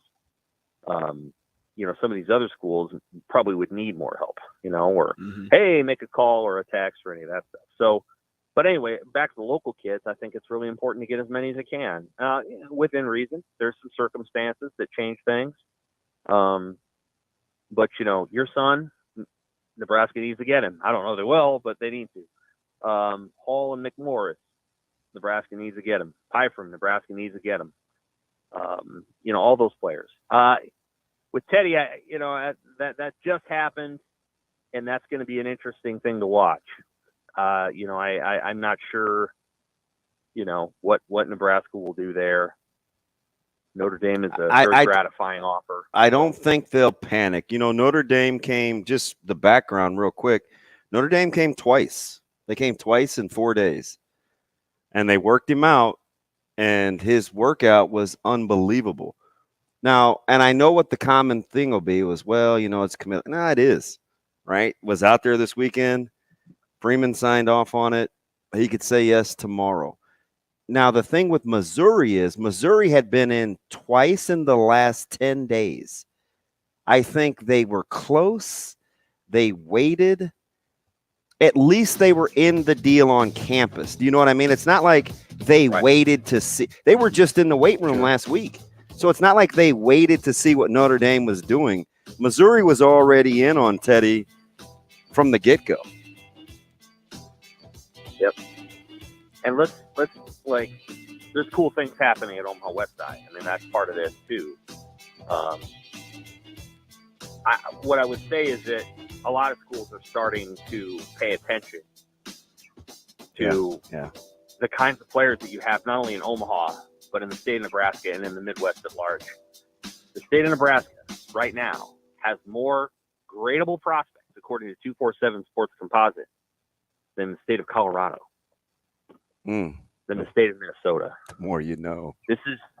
It's now that's a commentary on Colorado and Minnesota to some degree, but this is real stuff. And the schools the states that still care about football are starting to produce kids that everybody wants. The city of Kansas City is all of a sudden an incredible recruiting hotbed because certain people, including Dan Lanning, who was coaching in that area 10 years ago, kept it alive. Like it went through a dip after, the Davis twins. It went through a dip for about 3-4 years, but people kept it alive. And now all of a sudden, the city of Kansas City has 5 stars every year. And, the kid, what's his name? Williams, Wanieri, he's going to Alabama or something. Maybe Nebraska's in his top 10 too. But this stuff is real. Like the window of recruiting is shifting to the 500-mile radius where Nebraska is. And it's a great time to be a new coach at Nebraska if you can get in on the kids in Omaha and Kansas City. We're in a wave. And unlike, Nebraska basketball is not able to take advantage of that wave 5 years ago when they had all those great players that now don't want to go to Nebraska in the transfer portal. But Nebraska football has an opportunity, and they cannot squander it. Sam, we appreciate your time, man. Thanks so much. We'll talk again next week. Thanks, Sam. Take care. More CNC next.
Coffee and Cream with Rogers and Benning on Hail Varsity Radio.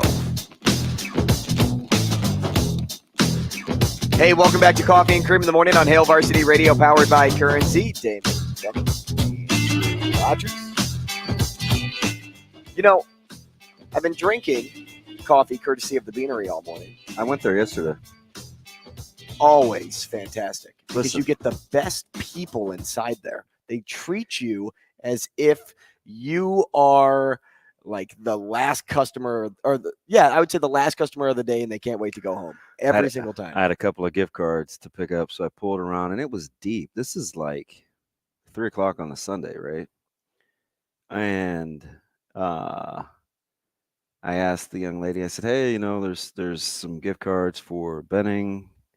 And, there's 6 cars in line, right? Like I was, first of all, I was surprised they were still open, right? That's odd hours, right? On a Sunday for that location. And I heard a guy inside. I can't see him because the window's open, and I'm listening to him. He goes, oh, I saw that. I saw a note. She's like, so you don't know where they are? And he goes, that was last week, such and such. Like, I don't know. Like, I'm listening to him go back and forth, and I go, hey, I said, it's okay. Like, I should have come in last whatever, Thursday or whatever, Right. whenever Chris talked to him. And he's like, hey, tell you what, we'll make it up to you. Just come on back. We'll get them. We'll find them. Just, buy us some time. I was like, yeah, you know what? Sounds good. I'll take that customer service, right? Wasn't my desired outcome. Right. Right. But his response, they handled it well. Yeah, his response, like the E plus R equals O. The outcome wasn't what I wanted, but his response, he was fantastic. Yep. And you have all these other cars in line, and I kind of felt compelled. I was like, I don't even want anything right now. Like, these people are more important, but just the customer service, which is hard these days. Hard to find. Yes. And hard to find good ones. I watched a lady, older lady at the hotel I was staying. They had free breakfast. And it was legit breakfast. It wasn't like not buffet style. It was, but you could do your own waffles. Oh yeah, so like the good. It wasn't like, but your basic like continental breakfast. You get like the cheap links and the broken up scrambled eggs. No, this was. They had good eggs. They had bacon. They had breakfast sandwiches. They kept them under the heater. Nice. You could do waffles, but she was one of two. And there were so many people that just would like get plates and plates and plates of stuff, and people were waiting, and kids lose their mind. And they take more than they can eat, which is a pet peeve, right? Because food's way. It's just this is a total DB thing. Like, there's just certain things that get under my skin, right? And that's one of them. Like, you're not going to eat all that. People are waiting. Taking too much food. They're 6 late. Like, it was crazy to watch. Remember? And I waited like 50 minutes because I had to. They kept lifting up the lid, and I was like, not that round. They lifted up the lid again. I said, not that round. So I just, waited. But she was so patient. Older lady. Her name was Inetta. I went and talked to her. Of course, you got the name. Well, I had to go. I was like, hey, listen. They said, I watched you the last 2 mornings. You're unbelievable. Cleaning up after people, service industry's tough. And she's like, hey, if you go to such and such, this is how you spell my name. It was INETTA. And I said, I just want to say, thank you. Like, this is hard. I mean, just bad kids, man. And even the parents that were kind of entitled, the waffle maker looked like Charlie and the Chocolate Factory after Violet lost her mind, right? Like, it was just stuff everywhere. And, she's dabbing the creases and getting the batter out. And it's like my heart broke, right? It was, and all she wanted was, hey, just fill out the what is it, ratings? Leave a review. Yeah, leave a review. Use my name. She said that'll make it all worth it. No problem. Do it in the car on my way out. But it's crazy, right? Like, customer service at these places. This is like the beanery. And I'm not just pimping them. Just how about Cookie saying, I'm just a pimp. And they hit me with the North Omaha thing. I was like, wait, man. I know you're laughing. I was like, wait, those two things don't have to go together. But anyway. It's white collar crime. A great show. So just the way that they had the poise and the beanery, and they couldn't have been more than 21, 22. Yeah. Maybe? Oh yeah. Young. I think it's family and friends. Is it of the family? Like, that would be my guess, because they're such a small company. Similar story in Kansas City for the draft. Breakfast, not a continental free breakfast, but it was the same. It was something you'd get at the Holiday Inn. Same thing, right? But I just had to pay for it. But the lady working was great. I walked into the restaurant, and I was just looking at the TV because SportsCenter was on, and I was watching, day 2 of the NFL draft, previews, things like that. And I'm standing in the bar area, but everybody else was eating in the main restaurant area. And she comes up to me and goes, are you going to eat breakfast? I'm like, yeah, I'm just checking out the TV real fast. And she goes, well, can I get you anything? Like, where do you want to sit? Like, do you need some coffee? And I'm like, oh, that'd be really nice, but I can get it myself. And she's like, well, How about you sit wherever you like? If you want to sit in the bar, I don't let people sit in the bar because then I have to clean up 2 spots. But since you're watching the TV, like if you really want to sit in the bar, like you can sit in the bar. Mm-hmm. I didn't ask to sit in the bar. I was just watching the TV before I breakfast, and I'm like, wow, like just the fact that you're trying to make my life, I don't know, easier, more enjoyable, however you want to put it.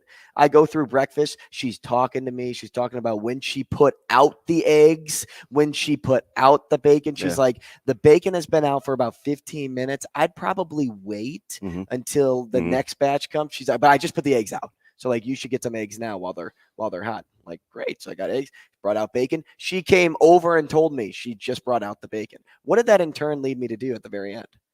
Left her a good tip. Yeah. Because she did something great. But here's the other thing about leaving a review. I know a lot of businesses, especially, and I learned this when I was out of the country in the Dominican. If you leave a review and you name drop the person, more times than not, that person gets a day off. So so I have one particular gas station I like to go to, 114th and Center. It's a Phillips 66. It's the closest wash to me that I do monthly. So just made small talk, and I go there all the time, right? Probably once a week. It's really the only place I go to. And the lady's really cool. She reminds me of Fran Drescher, but she's always nice to me because like 2 years ago, she kept asking me my loyalty number. And I'm like, I don't even know what that is. I just pay for the monthly car washes. And she's like, oh yeah, when you pay the monthly deal, that's why it went up $3. They want to make sure they say thank you. You just type in this code every time. And I was like, thank you. And she goes, hey, is your card still in the machine? And I go, no, me, probably, right? She goes, hey. Good one. It's totally right. She's like, hey, just cancel the deal and I'll get you your money back. So she gave me like $3.31 back, right? Ever since then, the 2 car wash guys, they're unbelievable. They're like, they talk on the microphone. They're like, here comes, Mr. Nebraska. They're just cool dudes. They're either playing the guitar or squirting you with like something. Like they're nuts through the car wash. They dress up. They're playing the guitar. Yeah, and it squirts water. Like he was like Elvis one day. Yeah. No, it's a real guitar. It squirts water. It's like a squirt gun. So they dress up all the time. So anyway, I say all that to say. Where do you go? 114th and Center. It's on the corner. I'm going. It's fantastic. So they both in that day, I go, hey, I said, Zach just gave me this card. I figured out where the QR code scan thing is on my phone. So I feel like I'm doubly good. And she's like, well, if you're going to take care of Zach, type in. I was like, oh, okay. Like the posting is immediate. And they both said just what you just said. Make sure you use my name. Zach who? Yeah, Zach. Zach's funny. I know a lot of businesses Zach likes football. Give you a day off, like a paid day off because of it. That's pretty cool. Well, my girl Inetta should get the whole weekend off. They were running her ragged. Give it to her. Where'd you say Spring Hill? Suites? Springfield. Yep. Springfield Suites. And it was off of 4505. It was in Westport. Nice. Brand new. Nice. And I like it because it's not like what I would call the hood, but it's not like super bougie, but it's a super nice restaurant or a super nice hotel. It was fantastic. Well, there you go. Just treat people nice. Bro, it was 93 in KC. Any form of business, whether you're having a good day, whether you're having a bad day, just treat people nice. Yeah, I'm with you. And more times than not, when you get a customer that is having a bad day, it's not because of something that he didn't get from you. He started with a bad day, and now he's just taking it out on you. And it's unfair, but good customer service goes a long way. When we come back, maybe we'll get back into sports. Who knows? Rogers and Benning will be back in 4 minutes.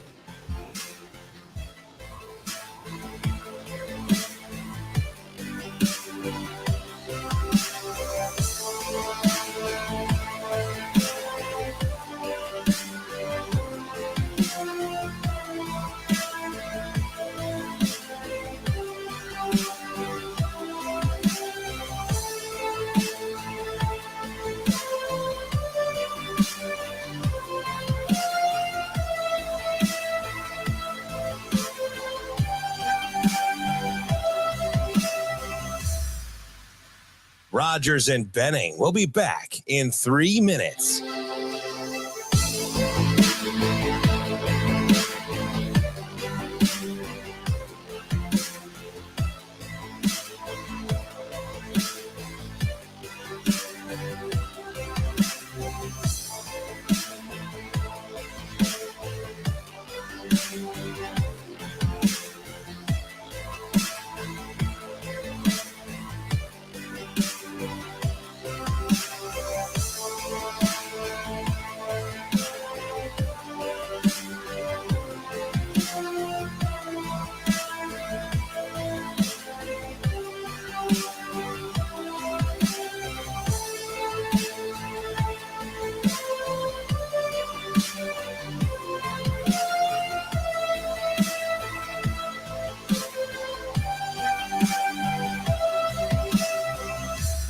Rogers and Benning will be back in 2 minutes.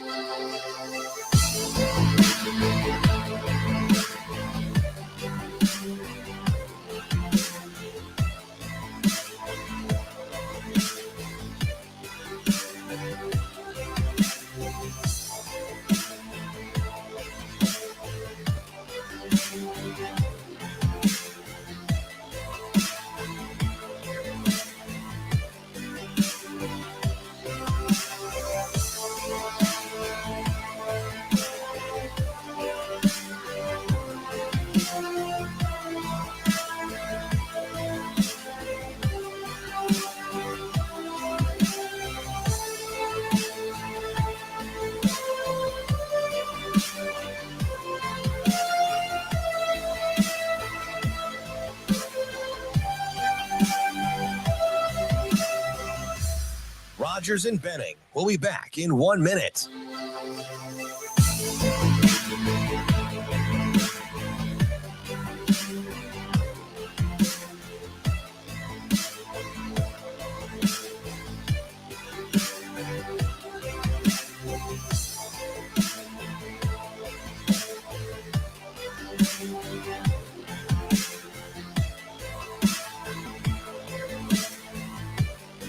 Rogers and Benning will be back in 30 seconds.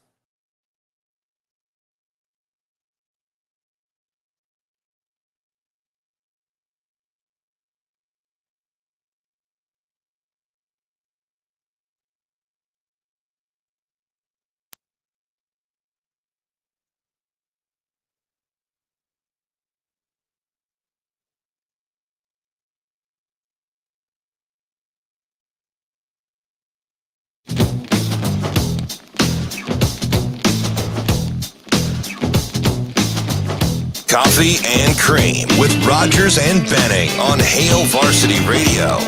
Now, boy, Jokic, a little bit of contact. Boy, that potentially could get dangerous. I think Jokic was just trying to get the basketball from the crowd. And Jokic, boy, trying to rip it away from Matt Ishbia, and then the little shove. Oh, wow. Oh, boy. You know, Matt Ishbia did play for Tom Izzo, so he's unafraid, I'm sure. A little bit of maybe a flop from Ishbia there. Wow. You got to sell it to the officials, you know. That incident was something last night. I know Matt Ishbia is probably feeling a little bit of personal injury. Maybe he should call Dyer Law. Yeah. Dyer Law, D-Y-E-R, Ishbia. That's D-Y-E-R .law. I got the phone number, 402-393-7529. Matt, when you're out there listening to Coffee and Cream this morning, that's the number you call because I know you have a claim to be made about Jokic's shove, which you made look a lot like a punch to the ground. Hey, he just gave you a little nudge, and you acted like you just got taken out by a truck. It's Paul Simon. The little guy, the little musician? Yes. Who's that little musician? That's who he looks Paul like. Simon. That's who I thought it was at first. Well, and I just love the back and forth. Charles just went all in, like in typical Charles fashion. But then he was funny because he was talking about voters and how somebody didn't have Jokic in the top 5 of MVPs. And he took like 120 seconds, 2 minutes just to go all in about the writer. He's like, people like that shouldn't vote. You apparently don't watch basketball. You sleep under a rock. Like, you shouldn't have a vote. Like, he just was calling this dude out right on set for 2 minutes over, and you could tell he probably had an axe to grind to begin with, because it didn't really have much to do with them talking about the altercation.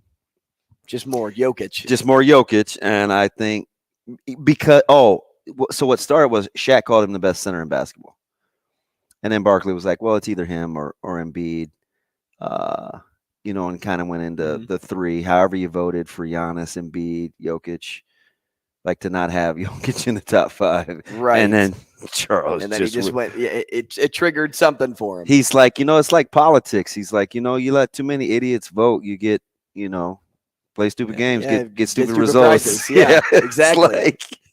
I was like, hey, Charles, how you really feel? Well, it is funny because that goes back into why Derek Jeter wasn't a unanimous Hall of Famer, right? Because a Boston Red Sox an axe to grind writer said, I'm not going to vote for you to be, no, not you. And then 99.8 or 99.9%, same situation. Like people like that shouldn't vote. Yeah. Like, why are you bringing your personal feelings into this? Feelings, nothing more than feelings. Okay, so what will happen to Jokic? Will he get suspended? No. Will he get fined? Yes. Or will he just have to issue an apology? I think he'll get fined. They won't suspend him. So by rule, you can't run into the crowd and do that if the ball's not in play. And this is just the weird NBA rule. Would you have asked for the ball? No, I would have said, give me the ball. You'd have cussed too because you get mad. I would have said, give me the ball, please. Right. Yeah. You'd have been like, are you blinking kidding me? And I'd have been like, whoa. Why? But if you watch Ishbia when he has the ball, right? Because he's like, look at who was in the crowd at the time. It was some Phoenix guy, right? That fell into the seats. He's like holding the ball as if he's not going to give it back. Yeah. I don't know what that was. And then when Jokic came over, he didn't let go of the ball.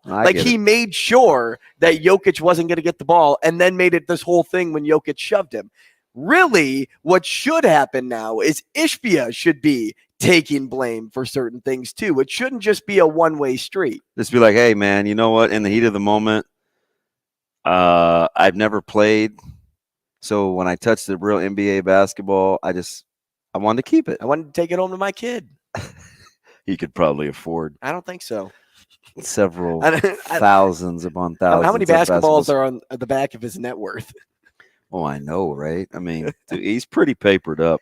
But it's a fantastic series nonetheless. I mean, that is two highly skilled teams. Well, you had said last week, maybe was it I think it was last week. You had said the winner of de facto the Nuggets, Western Conference reps. Suns is going to go the distance. Do you trust Los Angeles? No, not anymore. And I know you don't trust Golden State. I don't. Los Angeles, I've started to really watch every game. Yeah. And I have a small sample size, unlike you, who have your charcuterie board has been gone and replenished every single. I like charcuterie boards. Month. Can't go wrong with meat and cheese. But there are so many times when I'm watching LA and I'm like, how are you guys winning this game? Yeah, 1,000% accurate. No business. You guys should be down 15. 1,000% you guys should be down accurate. 20. And they were. On Saturday, they were. And then all of a sudden, they had the halftime lead. Well, if you're like out of breath Brian, he'll tell you to pick against the Lakers today. Well, it probably would make sense. But now that I'm kind of seeing both of these series go battle for battle, tooth and nail, I'll probably lean your direction. And I don't love Phoenix, but I do know one thing. Like when I still don't know about Monty Williams as a coach of the year, right? Yeah. I don't get that sense. I mean, no disrespect, Jacob Padilla. You did a fantastic job in Kansas City. Listen, Jacob doesn't walk. He fast trots to every game. I mean, notebook. He and Jordan, his brother, crack statisticians, and they're coaching and playing too at all these games. For NEB preps that'll happen later on this week. But I don't even think he's a grinder. He's a hustler. 1,000%. I don't even know how. I wonder how he feels about Monty Williams, because he leaves a little to be desired in game.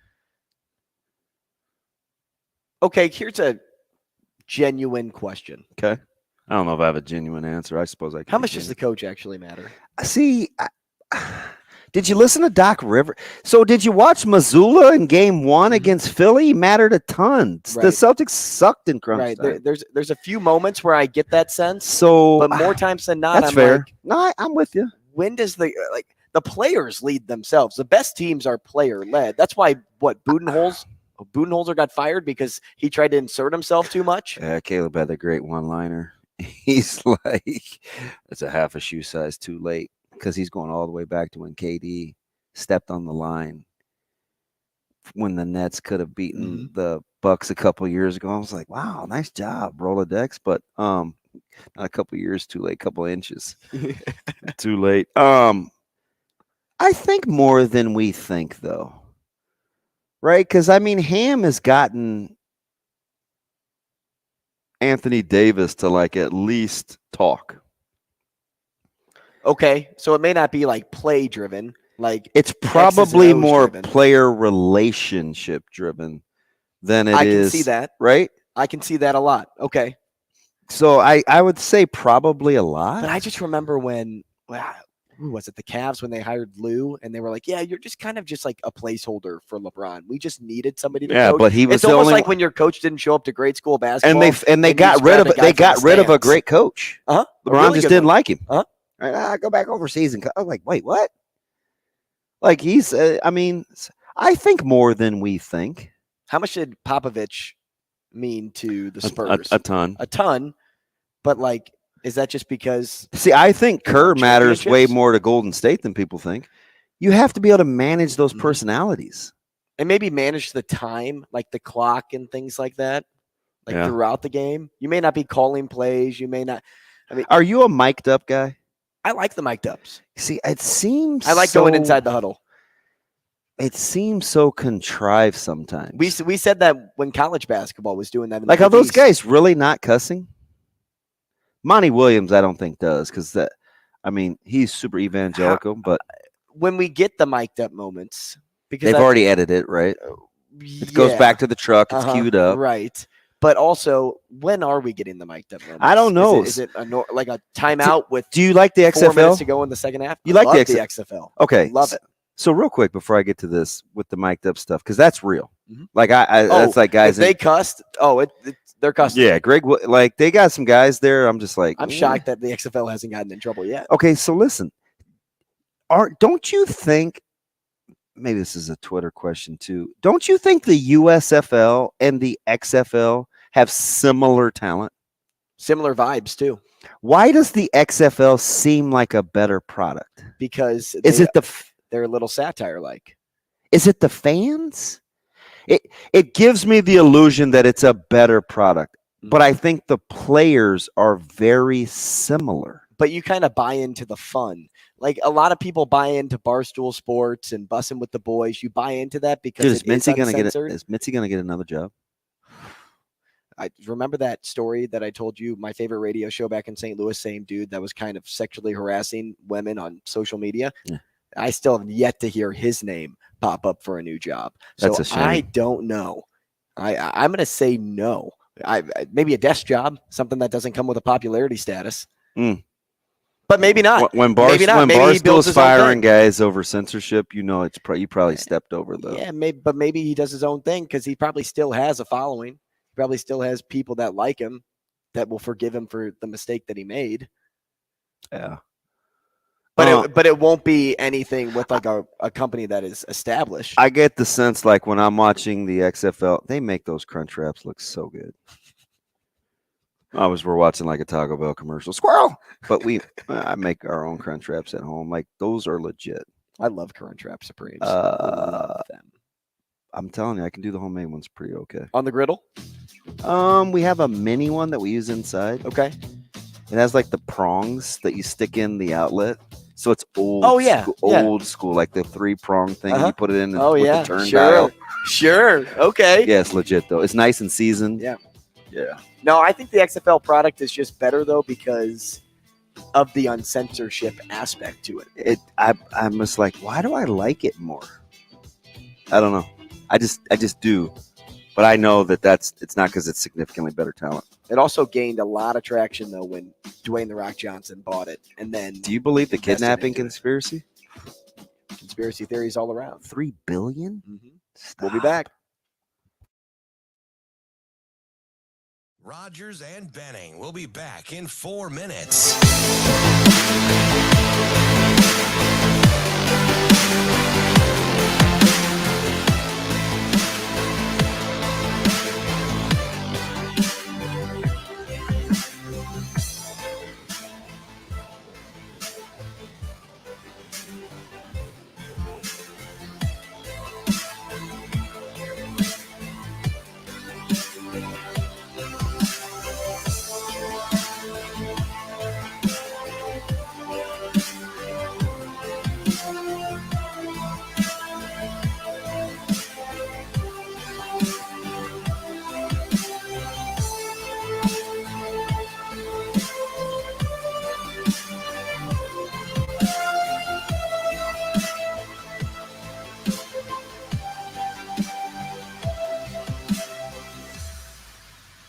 Rogers and Benning will be back in 3 minutes.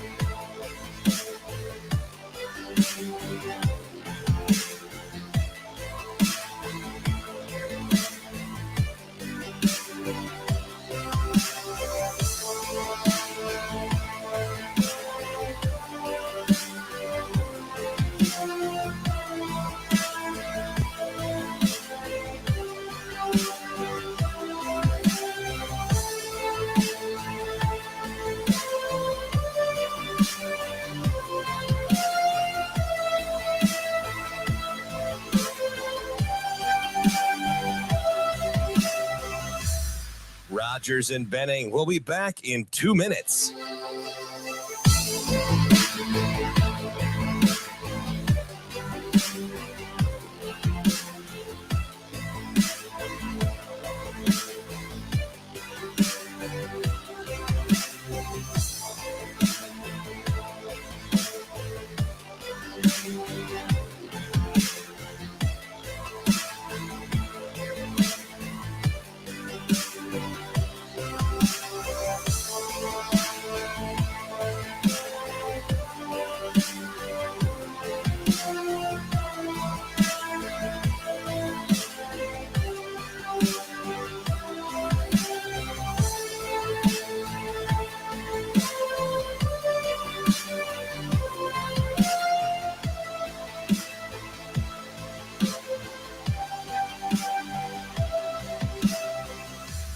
Rogers and Benning will be back in 1 minute.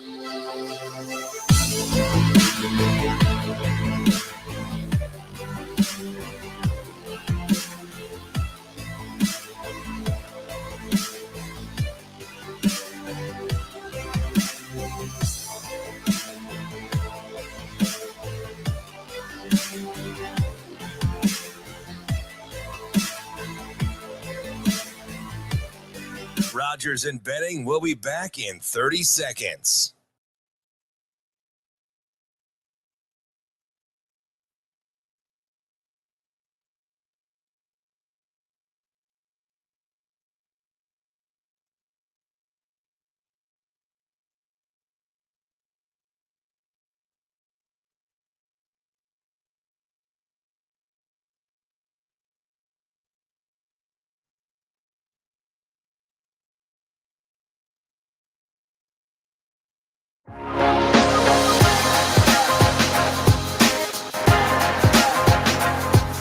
Coffee and Cream on Hail Varsity Radio with Andrew Rogers and Damon Benning.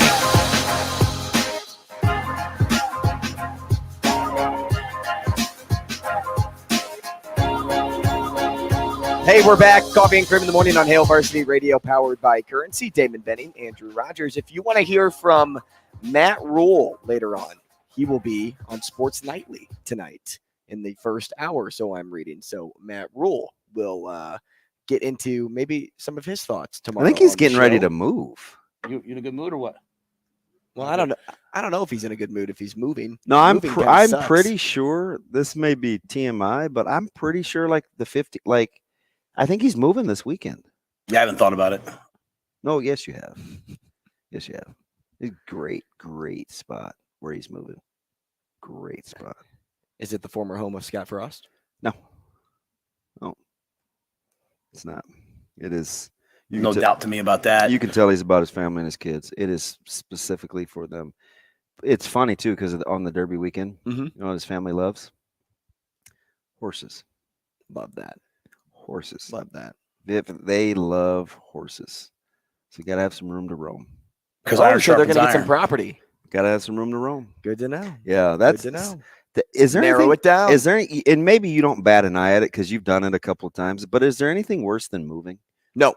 It's not good. And there's nothing worse about having to do it essentially yourself or to pay some like company to do it because you don't ask people you love. You don't ask friends. No, I agree. Although I do love my mover. I've used the same. So I love the guys I just found here in town. Listen, he's my friend, so I don't care. But King's Movers, best in the business. Mm-hmm. Jason, that is like my dude. See, he just moved Brandon Riley a couple months ago, and he loves Nebraska. He loves sports. He loves the community. Like I'm all in on King's Movers. Yeah, but finding good movers on the cheap is also hard. He's amazing. He really is. But anyway, I move on from that because Bill's like, Damon.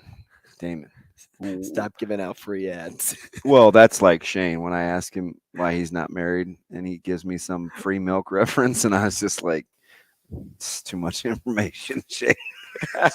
wait. I haven't given you that reference for like weeks. Hey, how many times do you think Brady Oltmans has moved? I don't. 3 times. Are you wearing a cutoff? Dude. This guy. That's why I like he surprises us every week. He's in his Hey, own, stand up for me real fast. How big is that coffee mug? Good Lord. It's a big one. It's a novelty one. It says I drink coffee like a Gilmore Girl. Yeah, Betty White. I'm done. Stand up for me. Stand up real fast. I want to see what's on this Brady shirt. gives zero What's cares, on your shirt? man. It's a 1975 shirt. 1975. So how many decades off from when you were born should you have been born, Brady? Like 2? I want to go 2 decades. You're probably 20 years off of your soul. We'll go 2.5. We'll play it safe and go 2.5. This guy. It's crazy. Hey, Brady, how many times have you moved? A lot. When I probably moved in total, I'd say 8 or so times. If Matt Rule asked you to help him move today, would you do it? And you don't get paid. You don't get compensated. You got to go to Charlotte. All right. Well, usually I'll take payment in form of like a good pizza. I know he's a big fan of the Isles, so I could help somebody move for Isles pizza. Man, you are like the ideal person to ask to move because you give them pizza. And Wait a minute. Is that your go-to food, Bio? No. I mean, you give me any sort of burrito, I'm gonna house that. That's probably my go-to. But pizza's up there.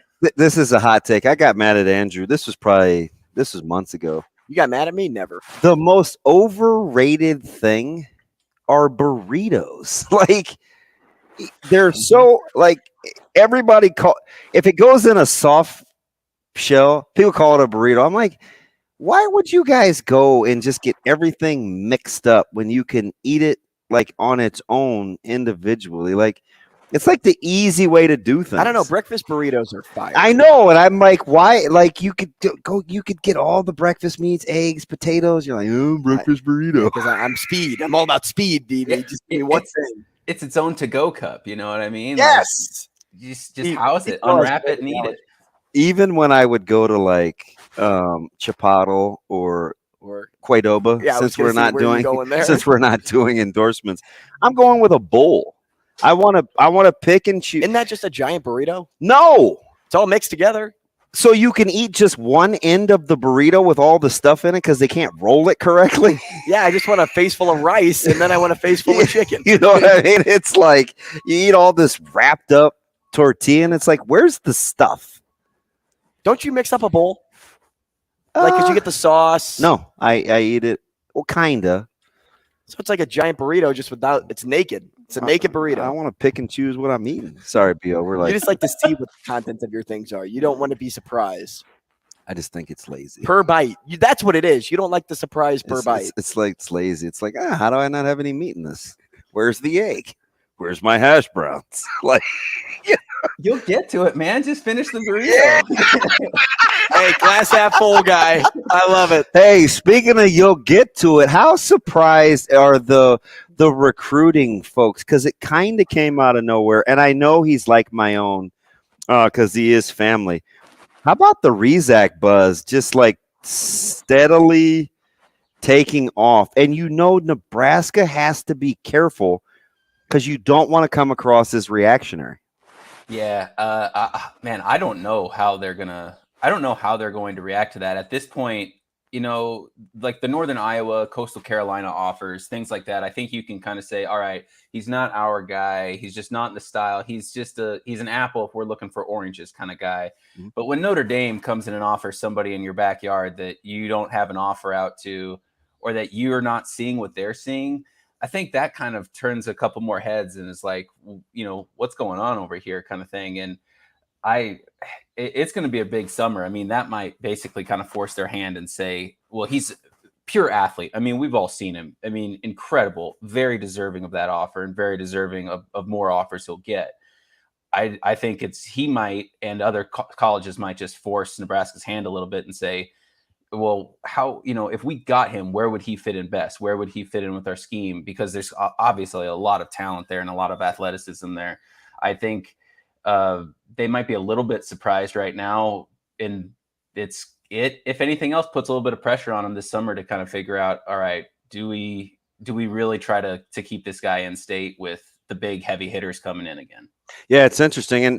And Andrew has an unfair advantage because he follows it close and he's kind of become the de facto West Side fan. But, I told him, I said, hey, Missouri's here a couple times or Notre Dame's here. And Missouri and Notre Dame, both between the two, they were 4 times in 10 days, right? So Notre Dame came twice in 3 days. Missouri came twice in 2. Watched the guys lift, work out, run. So I knew that they were close. They worked him out Thursday at 1:30. He was sensational. He already had the Boston College offer with Hafley, who knows really good defense. You still don't think that was enough, even though we know that he's playing out of position? He's not a safety. He's an outside linebacker. Yeah, I mean, I don't know. You'd think with the ability that they have and the pride that they take, and like Evan Cooper takes in player evaluation, you'd think that they'd see that and want to go. And especially if you're playing on a defense where they like CJ a lot, right? Like they love, I mean, who doesn't? But if you're playing it that close, you've got to see, you've got to see similar traits. You've got to see that talent, that ceiling. You've got to see that potential there. And I'm very curious to see, because at this point I am still surprised that they haven't, Nebraska hasn't really gone for it and offered and said, hey, we've got a spot for you. So if it hasn't come now, I'm thinking this summer is going to be a big deal. Maybe it comes at a camp. Maybe they want to have him in the building. Yeah, I don't know how much he's going to camp. Yeah, so I mean, it gets tough and it's dicey. So it's at this point the summer is going to make all the difference. So Brady, would you? And this may be too harsh, but would you say that Nebraska is doing a poor job of balancing, staying relevant with the top recruits, those top recruits that we're referring to are just recruits in state, while focusing on year one and what they have in front of them? It's that's a good balance. Yeah, it's tough. Yeah. I mean, that it's such a fine line to walk, because you've got guys like Caleb Pyfrom, is getting a lot of attention. He's been in the spring. You got Ashton Murphy's already committed. So you've got big linemen that they're clearly attracted to. And then Carter Nelson, and I mean, of course, when a guy's getting offers and visits to Alabama, Georgia, and Notre Dame and stuff all over, you're going to pay a little bit more attention. And then you've got like the Danny Kaline situation, where just unfortunate circumstance of that particular recruiting class and having the number 1 overall recruit at that position that you're looking at. But I wonder if it is kind of because they're still paying attention, they're still building relationships, they're still reaching out to a lot of the in-state kids, and they're still having doors open during the spring and trying to get things built up for a good summer with camps and everything. But I mean, you saw like this last week when the doors open on the recruiting trail and guys are going everywhere. They're really taking a holistic national approach to recruiting, and they want to get the best athletes of guys that can play in their systems and everything in. But it's also one of those things where if you've got that much attention in California, Texas, Utah, all over, just the sheer number of all of those offers or all that attention kind of just naturally detracts from the attention that they're getting in state, just by sheer volume standpoint. But they're still paying attention to those in-state guys. I think it just with the big blitz, I guess I should say, from the recruiting staff on it, it just seems like it's less potent than the legwork that they're putting in state. Brady, you've kind of followed recruiting for a while. Does this year seem, because I've gone back and forth just being in the state high school for the last 15, 20 years. Sometimes I think winning is overrated. Now I'm back to thinking, at least with this current crop of the 24s and 25s, especially with a new staff, winning may matter more than it normally would. I'm not sure if that's accurate. It's kind of my feel. Do you get the sense that maybe they're a year away from being able to capitalize on the actual vision, the plan, the good culture building camaraderie of it all, because they haven't won yet? Well, it's difficult because, especially in state, I think any kid who grows up and plays football in Nebraska knows the relevance and the power of the block end and Nebraska football. I mean, it's like Coca-Cola, like you don't really have to say much. It's almost ingrained to you at this point. But also you've got the excitement of change in Matt Rule and an NFL pedigree of a coaching staff. All of that stirs a little bit of excitement regionally, nationally. Obviously, we've all heard him speak, at different conventions and even post-game, post-practice, anything like that. He says the right things to get the fans stirred up. So there's still that draw and that attention. But I do think that there's, at a certain point, the wins are a big component of it. It's just something that Nebraska hasn't done. They're one of the very few that have not made a bowl game since 2016. Like it's just how it is. I mean, they haven't played in a bowl game since Barack Obama was the sitting president. That seems like forever ago, right? Yeah, it just seems like if they were 8-4 versus 4-8 a year ago, Raiola says yes. Yeah, that's kind of the sense I get. Yeah, because I don't know. It's also different. It depends on the kid. Some kids want to go to a winner. Some kids want to go to, where the trophies are already at. Some kids want to be the one that says, I'm going to be there to turn it around and be a part of the change and regain the history. But I think feel like that's harder. Those are few and far between now. I used to think I'm with you, Brady. I used to be like that too. I don't know if kids want that. Yeah, well, and now there's all that pressure of you've got to be the ones to turn it around in Nebraska too. So I think, it's a cop-out to say we'll find out what happens this fall, but I think if a winning season this fall might actually kind of kickstart or validate all those recruiting efforts and get them some more momentum built forward.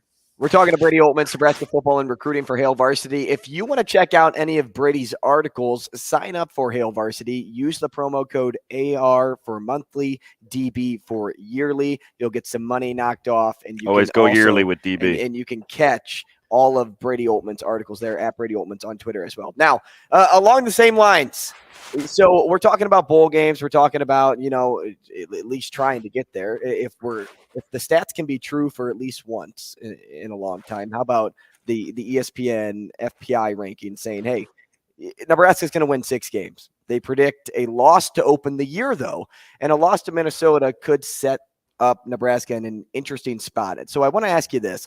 If things end up that way, how do you think this team will handle the loss or that setback or any setback for that matter in Coach Rule's year one?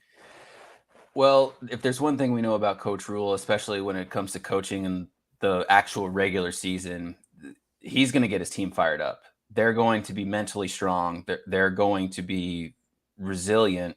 in a way that, his Baylor and Temple team showed, because spoiler, they lost games at Temple and Baylor too. Not a lot of them, except for that first year at Baylor was tough, but they always came back on the field and they always competed and fought. There was that one game his first year at Baylor where, despite all the troubles and the scholarship situations and shorthandedness of playing in the Big 12, they still pushed Texas in their game together. And that's a big game for them, and Texas obviously has a big talent disparity, at least at that time they did. So you can imagine, and especially you've seen what they've got at Nebraska now. They like this team. They like who they've got. They like the direction that they're going into. Minnesota is a team that starts strong.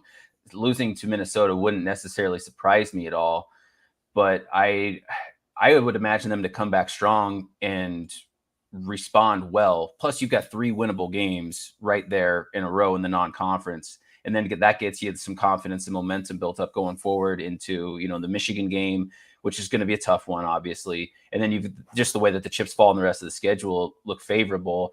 I would say north of 6 wins. If the Vegas line were at like 6.5, I would probably go over, just because of the way that the schedule falls out and then the way that they kind of work at the back end of their season. But the Minnesota game is tough to start. Starting with a conference game is always tough. And Minnesota is, perennially a strong start. I mean, they started undefeated last year before the wheels kind of fell off there for them. But it's a tough matchup. And regardless of how it goes, I'd expect, Nebraska to attack it with some energy and then come back, recover, and because they know they've got to be mentally strong if they're going to play for this coaching staff. When you're taking a look at the kind of the hidden prowess, or guys that you're kind of watching them progress, is there somebody that's starkly different or to the contrary of what you thought when they initially took the job, in terms of what you think they're going to bring to the table under Rule, whether it's positive or dare I say negative? I don't know if we know enough to do the negative thing, but who's the furthest so far in their prowess from what you thought we may be getting at the start? That's a really good question. I'm curious to see what it looks like it throughout the summer and fall, because I think they were all aware of the situation this spring and the work that needed to be done. But I will say one that stood out was Terrence Knighton. Seeing him in practice and seeing the way that he would work with the players and the way that he'd get that interior defensive line work done. And he had some of the edge rushers and guys in his room that I think stood out. You see the attention to detail. You see the focus, purpose, his focus on feet movement and feet placement with active, violent hands and shaking blocks in different ways.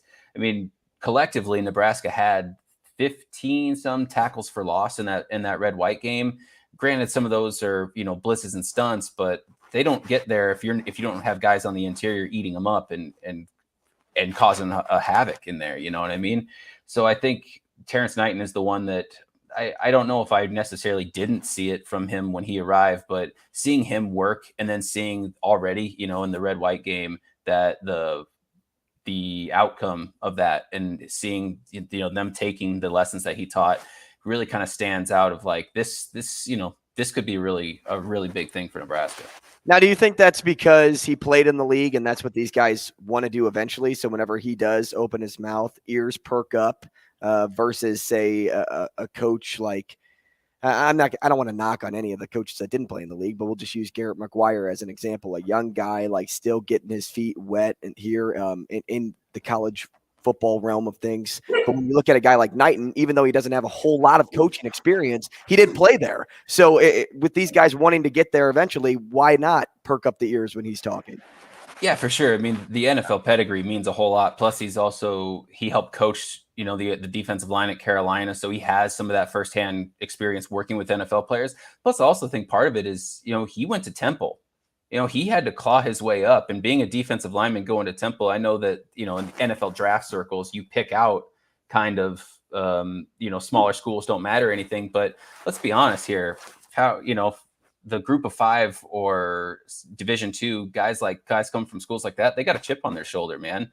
And if you've got a guy that's proven to claw his way up there, fight for scholarship at Temple, get the NFL, have a successful career there, I mean, it's going to perk up. And then you see the care and attention to detail and relationships he has. Guys know that, okay, that's what it's going to take to get to the NFL. I'm going to learn from that guy. And I think you're already kind of seeing the fruits of that bear out.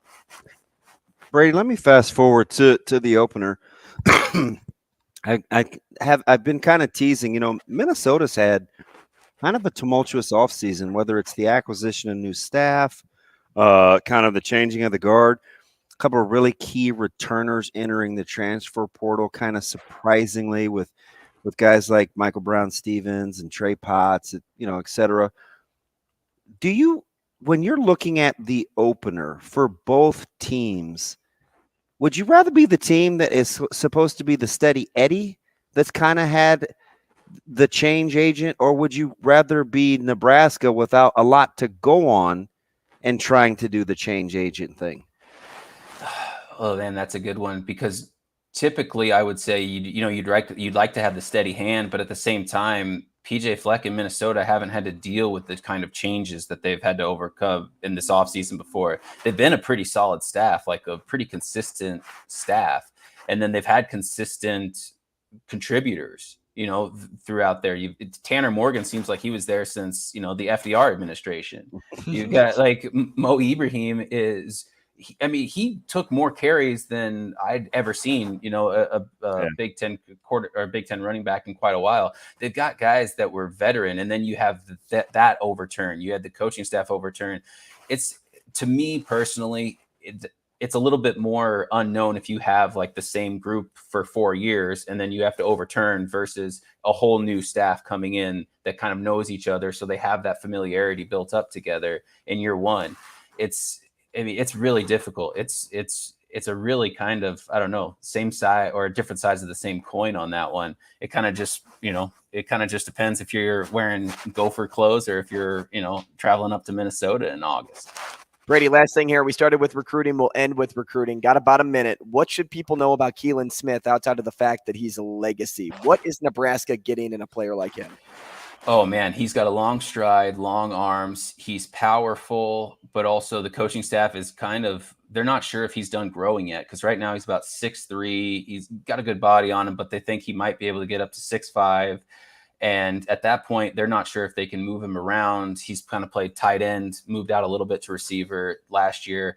They could potentially, if he keeps growing, they can add a little bit more weight to him, get him in the college weight room and see if he can slide on the defensive line, maybe a little bit like his dad, or kind of move around and play different roles within that offense. So he's an exciting prospect, a guy with a high ceiling. The possibilities are there for him right now. All good stuff, man. We appreciate your time. Go ahead and hop on your chopper after the interview and head off into the sunset. Sons of Anarchy. Go ahead then, B. Appreciate you guys. Hey, thank you. We'll talk again next week. Brady Oltmans, Nebraska football and recruiting for Hail Varsity. We still have the sports cleanup to get to, and also, how about the odds that were released for the Big Ten, like the game odds? Yeah, I don't know. Maybe some Heisman hopes in the Big Ten too, which is weird.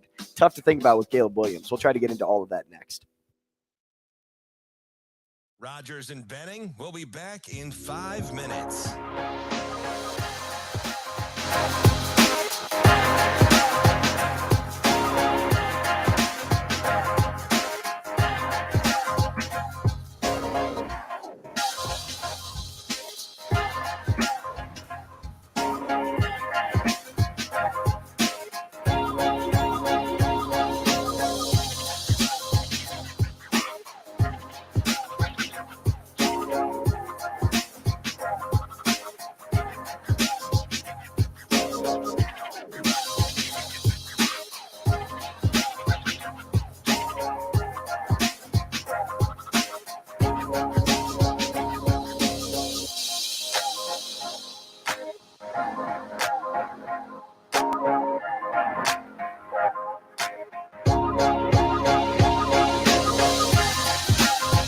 Rogers and Benning will be back in 4 minutes.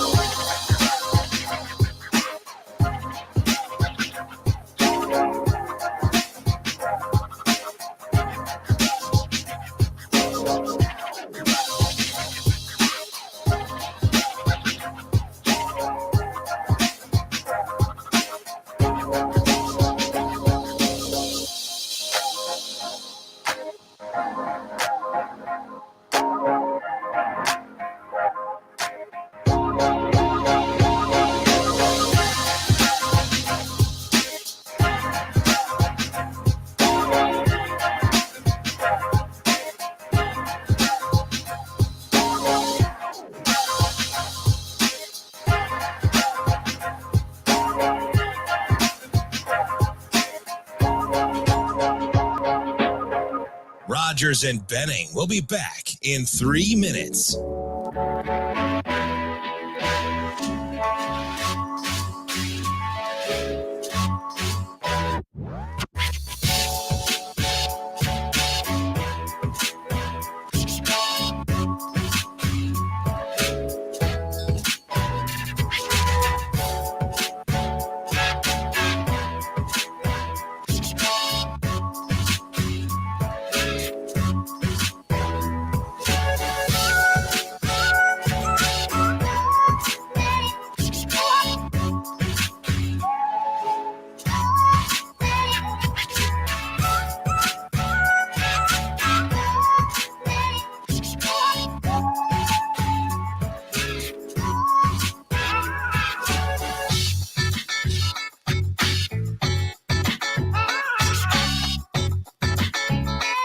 Rogers and Benning will be back in 2 minutes.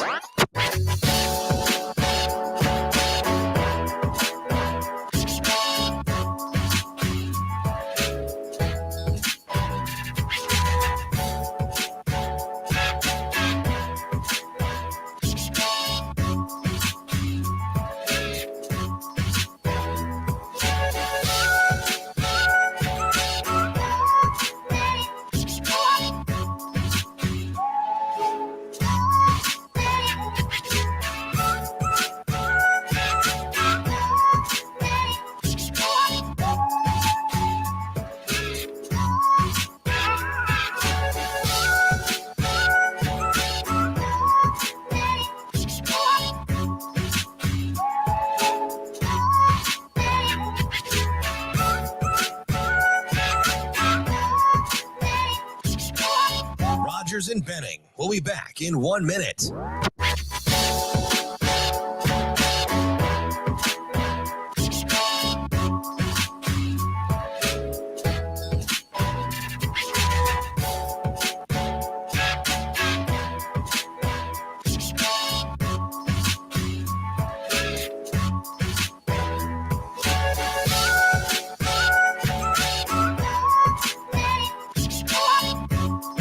Rogers and Benning will be back in 30 seconds.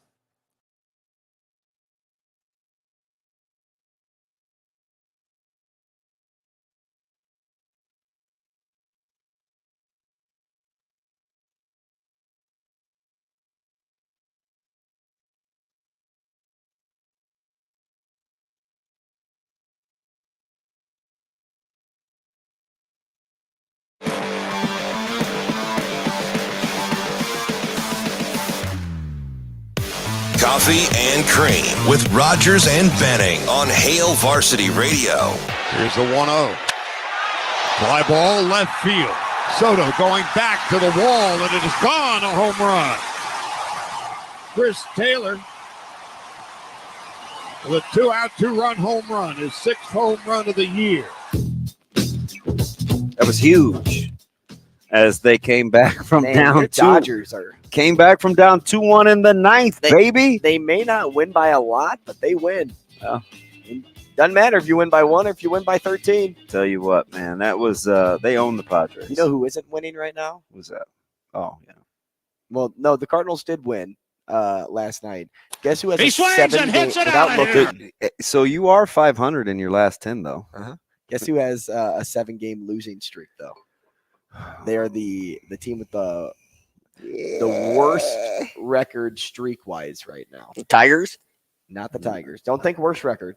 Just streak-wise. They have the largest losing streak right now. Give me one team that they played during the streak. Will they give it away? I'm going to try to find the team that won't give it away. Yeah, give me one. I'm hiding my computer screen from DB right now. Give me one team that they played during the streak. Okay. Let's go with the Rays. The Rays? Are they in the AL? No. The Rays just played the Yankees. They came back. Didn't they just play Baltimore? No, Baltimore just played Kansas City. The Rays. Are you throwing me a curveball? Oh, I know who it is. I gave you their schedule with the Jays and the Rays. And that's why I tried to hold off on the Jays. It's the Pirates. The Pirates have lost 7 straight. And it's, you know what's funny about you just bringing that up? What did we say for 2 weeks? We'll see if they're for real. Yeah, I was like, there's no way this team is this good. We'll see if they're for real with this schedule, because they had just come off beating the Dodgers, and then they had the Jays, the Rays, and somebody else tough. Now they're only a half a game ahead of the Brewers. So So maybe nobody's going to run away and hide in that division. Are you going to be the Central? Are you going to be the AL Central? Probably. It seems like every year those are the 2 worst divisions in baseball. There are 4 teams. Is that? It's probably the not Centrals? you. Oh yeah. Okay. Yeah, you're not wrong when you say that. Okay. Well, NL West is top heavy. Yeah. The NL East is more often than not top heavy, but they've started to even out. Like the boat has started to level out. The AL West, dude, the Pirates are still more 20 and 15. Yeah, I know. And they lost 7 games in a row. That's crazy to think at one point they were 20 and 7 or 20 and 8. 20 and 8. And now they are only, like I said, a half a game above the Brewers. Dude, how about the Yankees collapse yesterday? How about the Yankees being the only team in the AL East that doesn't have 20 wins? Yeah, that division is kind of filthy. Wasn't the Yankees our pick to come out of there? Did I go with I'm pretty sure I did. Right? I think both of us did. Yeah, I'm pretty sure I did. And I believe we had Toronto backing them up. Didn't have the Rays. Hey, so and he got the no decision yesterday. Does Garrett? it? Does I was just going to write it. Very good. You read my mind. Get out of there, kiddo. Get out of there. He gave up a home run for the first time in 50 2/3. Listen. Get up, baby. It's still one of my Rest favorites. in peace. Does he seem like he's undefeated? Garrett Cole? Yeah. No. Do you know what his ERA is in the AL? 1.6. Come on. That's ridiculous. Well, that seems what McClanahan's is. Bro, he's got a 2.0 ERA. That is filthy in the AL. Hey, by the way, and I'm not a huge I get it, like earn runs. But he goes deep. Man. He goes deep into games. Just a smidge over 2. Garrett Cole is 5-0. Yeah, like I said. Quietly, you know who's a stud, and I don't know. I'm just trying to speak it into existence because I want them to do well. You've been watching Miller's last couple of outings for the Mariners? Remember it was the Miller versus Miller a couple weeks ago. Yeah, talking about when they were dueling. And yep, sure. He had another great outing yesterday. Like the Mariners, go Mariners, baby. Go Mariners. If you're pulling up the rear for that staff, they're at third place. They're in third place. They're 500.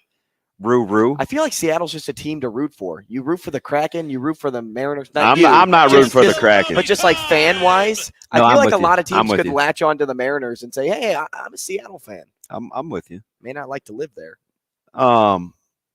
So Shane McClanahan, 6-0, 2.03 ERA. Yeah, he's dealing. It was 6-1 yesterday, right? At one point? Yes.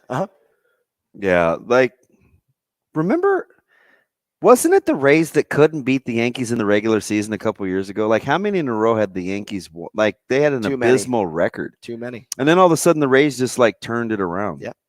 That franchise is silly. It's weird, too, because they have exactly what the Oakland A's are facing, except they're good, right? Like a poor stadium. Yeah, fan support. Yeah, exactly. I get it. Okay. But they're good.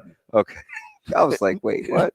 Because the biggest difference is the front office. Yes. The Rays have some wizardry going on, and that's after the Dodgers pilfered them. To get Friedman, and that's when the Dodgers really started turning it around fiscally. It was when they got some Rays blood in there. Well, the good thing for the Rays, too, happened when Corey Crawford and Evan Longoria helped take them to the World Series against getting those finances off the books, much like guys like Andre Ethier. And sometimes you just got to get rid of those contracts so you can start over. But even the A's, we were all in on the A's 3 years ago when they had Chapman and Olsen and they had some big names on that team, and then they offloaded them like Jason Giambi and Johnny Damon. What am I talking about? Oh yeah, that movie Moneyball. Hey, so where would you put Boone on the hot seat? They're 10 games under 500. They're not under 500. 10 games out of first place. Right.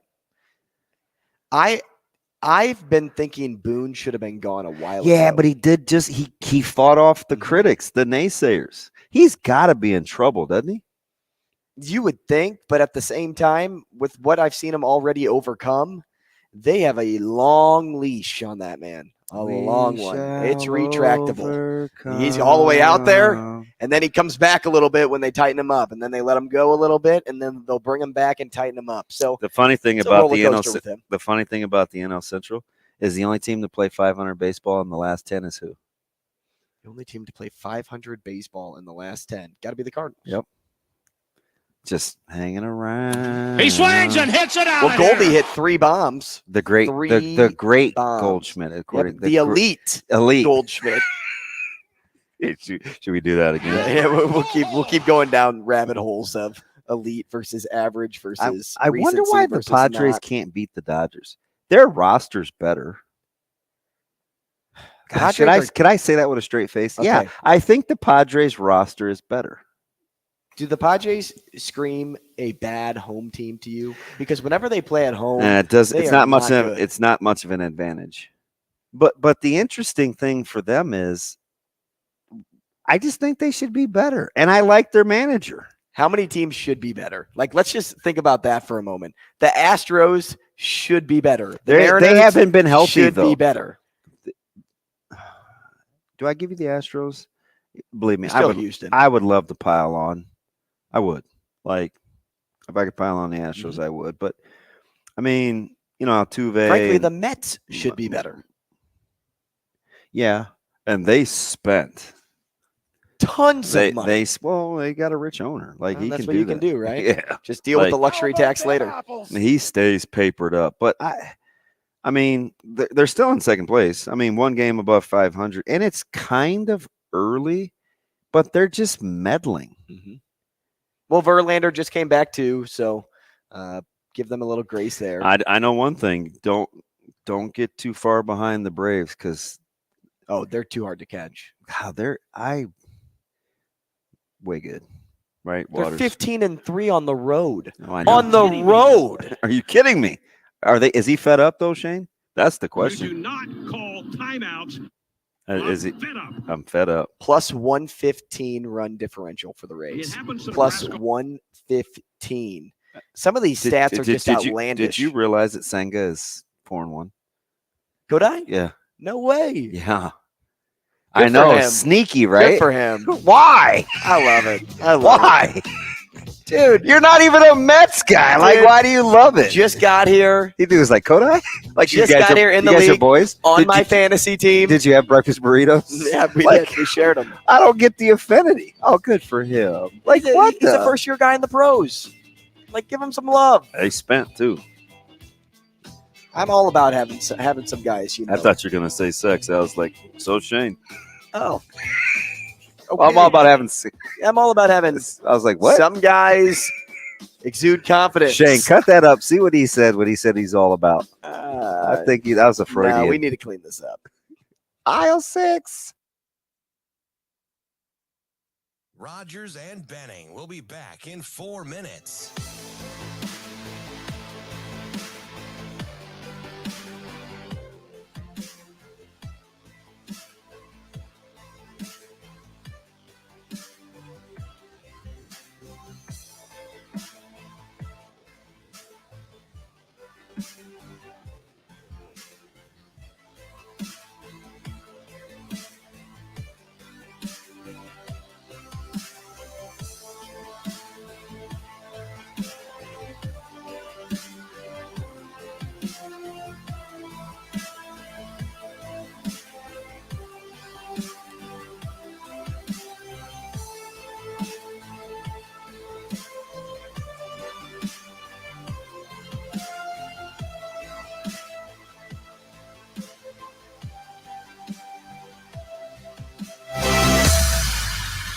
Rogers and Benning will be back in 3 minutes.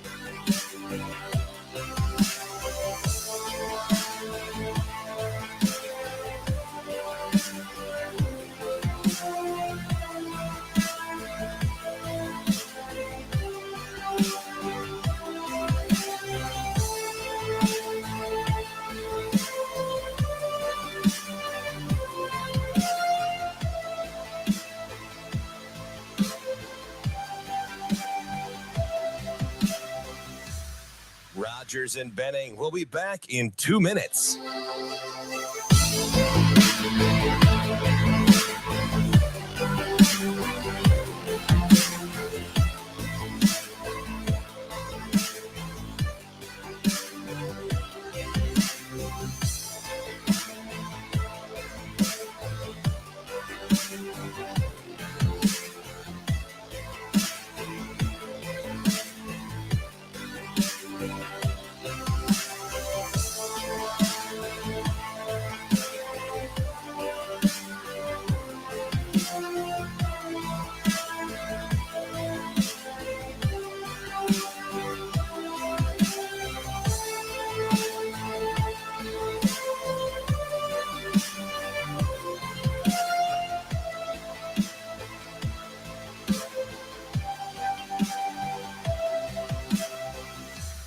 Rogers and Benning will be back in 1 minute.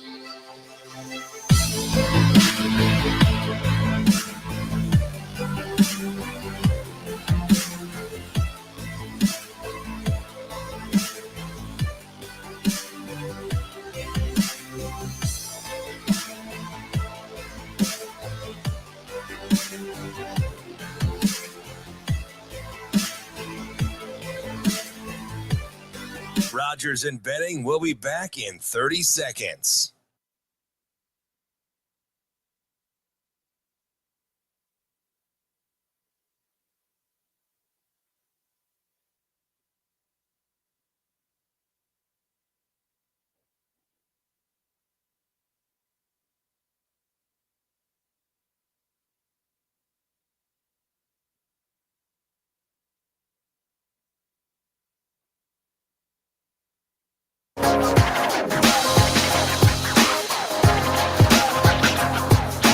Coffee and Cream with Rogers and Benning on Hail Varsity Radio. Things you wanted us to get to from the weekend, but we didn't. Cleanup on aisle 6. It's the Coffee and Cream Sports Cleanup on Hail Varsity Radio. Hey, welcome back. Before we get into the sports cleanup, I want to take a moment and tell you about Dingman's Collision Center. I started with drinking my coffee courtesy of the Beanery, and then I realized I brought my Dingman's Yeti with me to the show, so I can tell you all about them. Dingman's is your one-stop shop for all your car needs. They have plenty of locations for you to check out. They even have one that you can't miss. It's bright green, that lime green building, and the people inside are just the nicest people you'll ever meet. We talked about customer service earlier on in the show. That's who Dingman's is, Dingman's Collisions Center. Also, if you are looking to celebrate the NHL draft lottery tonight, maybe you have a Zipline beer in hand. How about a beer? They have plenty to choose from, a great selection. But if you're going to actually go somewhere, maybe, just maybe, you'll check out the downtown Omaha tap room. That's across from Charles Schwab, a block from CHI. They pour fresh pints directly from their iconic shipping container. That's Zipline Brewing. The NHL draft lottery. Do you watch that? Because No. I don't watch it. I don't. But I think I'm going to watch it tonight just because Bedard's name. But that's all we ever talk about. Why don't though. we watch it? Because we're spoiled. Yeah. You like the Penguins. I like the Blues. More times than not, they don't have a chance at getting a player because we're in the playoffs. So here's the deal, though. And now they probably won't. Blues have a 3.5% chance. You guys have like a half a chance. But here's the thing, though. It's because of the familiarity with guys available. So we're not like all in. Mhm. It's super. I almost said niche, but it's super Nietzsche. It's super niche. What do you like? He just randomly He's like, ha. That's Shane. That's just Shane. He's still traumatized over his NASCAR fight. Yeah, Shane. What did you think of that? I didn't see it. I didn't watch NASCAR. You didn't see the fight? No, but I didn't watch that. I didn't watch the race. I only watch. So it was a little bump. Okay. He I got only bumped and he didn't like it. Well, I mean that happens. What track was it at? He said, I don't know. I just saw the punch thrown. He said, I didn't watch the race. I just saw the fight. Right, because it was all over the place. But I was just saying I didn't watch the race because I don't usually watch anything that's not the super I can't watch speedways. NASCAR. I just can't. It was right there. Too many laps. I'm 99.1, not 9% sure it was Kansas Speedway. That's right. Well, yeah, that's where they that's called where it it was the at. Kansas Brawl or something. Yeah. And I've been there. I've been there Normally 3 I go times. 99, but Good on you. 90. Well, I was. Oh yeah, you were in Kansas City. Yeah, and I didn't get a chance to listen to Satellite because my guy that I was. Would you listen to Satellite NASCAR? No, but we talk like the whole time, like pretty much the whole time. And those races can be. You ever do that? Oh, just talk? Oh Yeah. yeah. Normally not me, but I've done it twice now, and both times I was the passenger with the driver. My buddy John, we were going to Minnesota. Oh we yeah, talked sure. and listened to music the whole time. And Brett and I, we talked. I can't do both though. You know me, I'm not a good multitasker. So if I'm listening to a podcast and then say Ashley and I are on a road trip. Well, I and she think wants he to even talk, turned the radio off. I have to turn it down or pause it because I can't listen to 2 things at once. Well, Now I did see the Kentucky Derby fight though. Wait, there was a fight at the Derby? Yeah. Where? It was in the crowd. And why? It was in the stands. Over what? A It's just- spilt julep? I don't know. Hey, I can't see over your hat. Hey, That's take why I off was your saying. That's hat. why I was saying earlier that crowd gets a little rambunctious. Yes, that's just not my deal. It just seems. Did they kinda fight with their pinkies up? pretentious? And maybe that's a bad stereotype. No, I mean it is a sport for like wealthy people to attend. What's a ticket? Oh, expensive. I mean, I know to get on the lawn, when I was looking it up, it was like $75 to $80 just to stand on the lawn, like main area, to sit in the seat. Oh yeah, you're paying a lot of money. Huh. Interesting. I wonder what it is relative to other huge sporting events. I should probably Google. How about Bronny James committing to USC? Yeah, I mean, whatever. That was during the Derby. That was right before the Derby started. Hopefully, Andy has a job by the time that his job is over, his career is over. But I mean, but they also have Collier, right? Yeah, could be a good team. Go Could be ahead, a really good team. go ahead and infield. I don't know, man. I'm not. I saw some latest reports where he's actually people think he can like play in the NBA now. So I don't know. I'm hard headed and I'm You're stubborn. going with the flow. Oh, we played against him. I remember when he played for Gulf Coast. We played him in Wichita. And shoot, he was 2 years older than Caleb, and I was just like, this guy's not that good. Why are all these people? He here? definitely got better. Yeah. So okay, Micah. That's definitely Micah's train of thought. He's like, Dad, stop hating. Like he's gotten a ton better. And he has. Yeah. And I'm arguing with a middle schooler that 13-year-old. watches YouTube All-Star basketball and stuff like All that. the good highlights, none of the bad. Yeah, he I knows get them it. all. So I'll give you that. Did it surprise you that Nebraska took one from Maryland this Yes, but they needed to not get swept. I felt like the biggest loser saying that. But remember when we talked to Brunsey and we're like, hey, just don't get swept. And okay, you didn't get swept. But it's such a poor mentality because 90, most of the time I'm mad over that. Like, man, don't take that stance. But, Maryland had been mauling people. And we talked about their offense.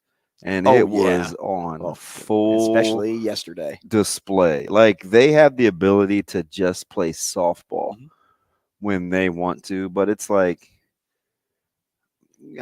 I mean, yeah, I was happy that they just didn't get the brooms put out. How about this stat? So Evan Bland tweeted out Nebraska baseball single season home run totals 93 in 1985 in 69 games. They're at 82 through 44 games. Yeah, right now. and I think so they went into the weekend with like 76, which was like the Matt Hopper crew in the early 2000s with like Alex Gordon, and they were prolific.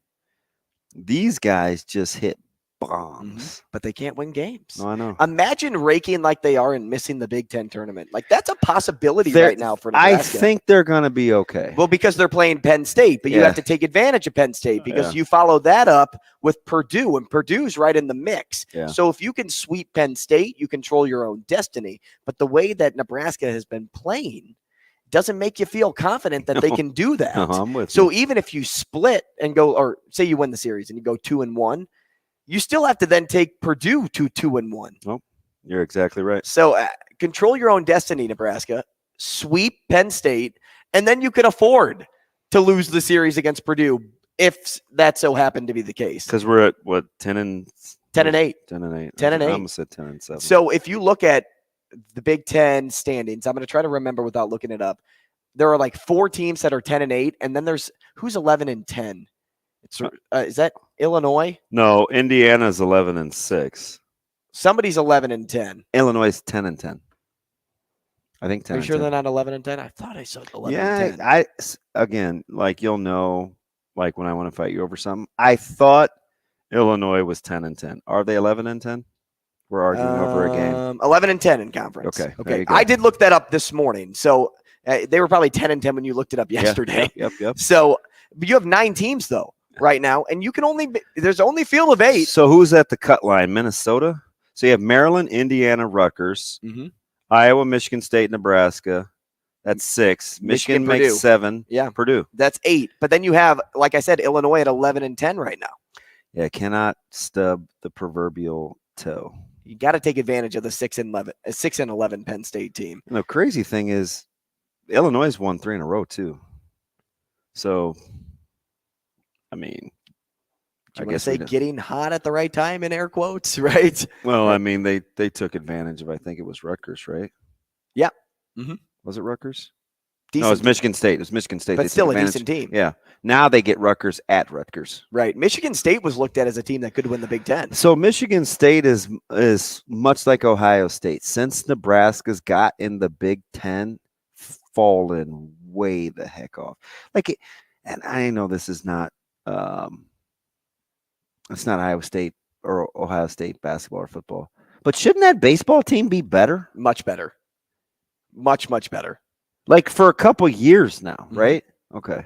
And there's writers still today that think they will win. Michigan State will win the Big Ten today. We had one of the greatest ever, Chris Webb. He doesn't do it anymore. He actually became a friend. Like we used to have him on to talk Big Ten baseball and super guy. But I remember C. Webb is in Columbus because he's a Jackets fan too. And we've been talking about Ohio State supposedly supposed to be being good for years. And they have 6 wins, I think, in the Big Ten. You're 6-15. Yeah, that's bad. Like 12-13 when Nebraska got into the conference, it's like, what happened? It's not like they don't spend. Right. Sure. Is that Sam? Are you guys Good going? morning. Oh, hi, Sam. Are you guys going? With this tournament being at Charles Schwab, Nebraska has to make it.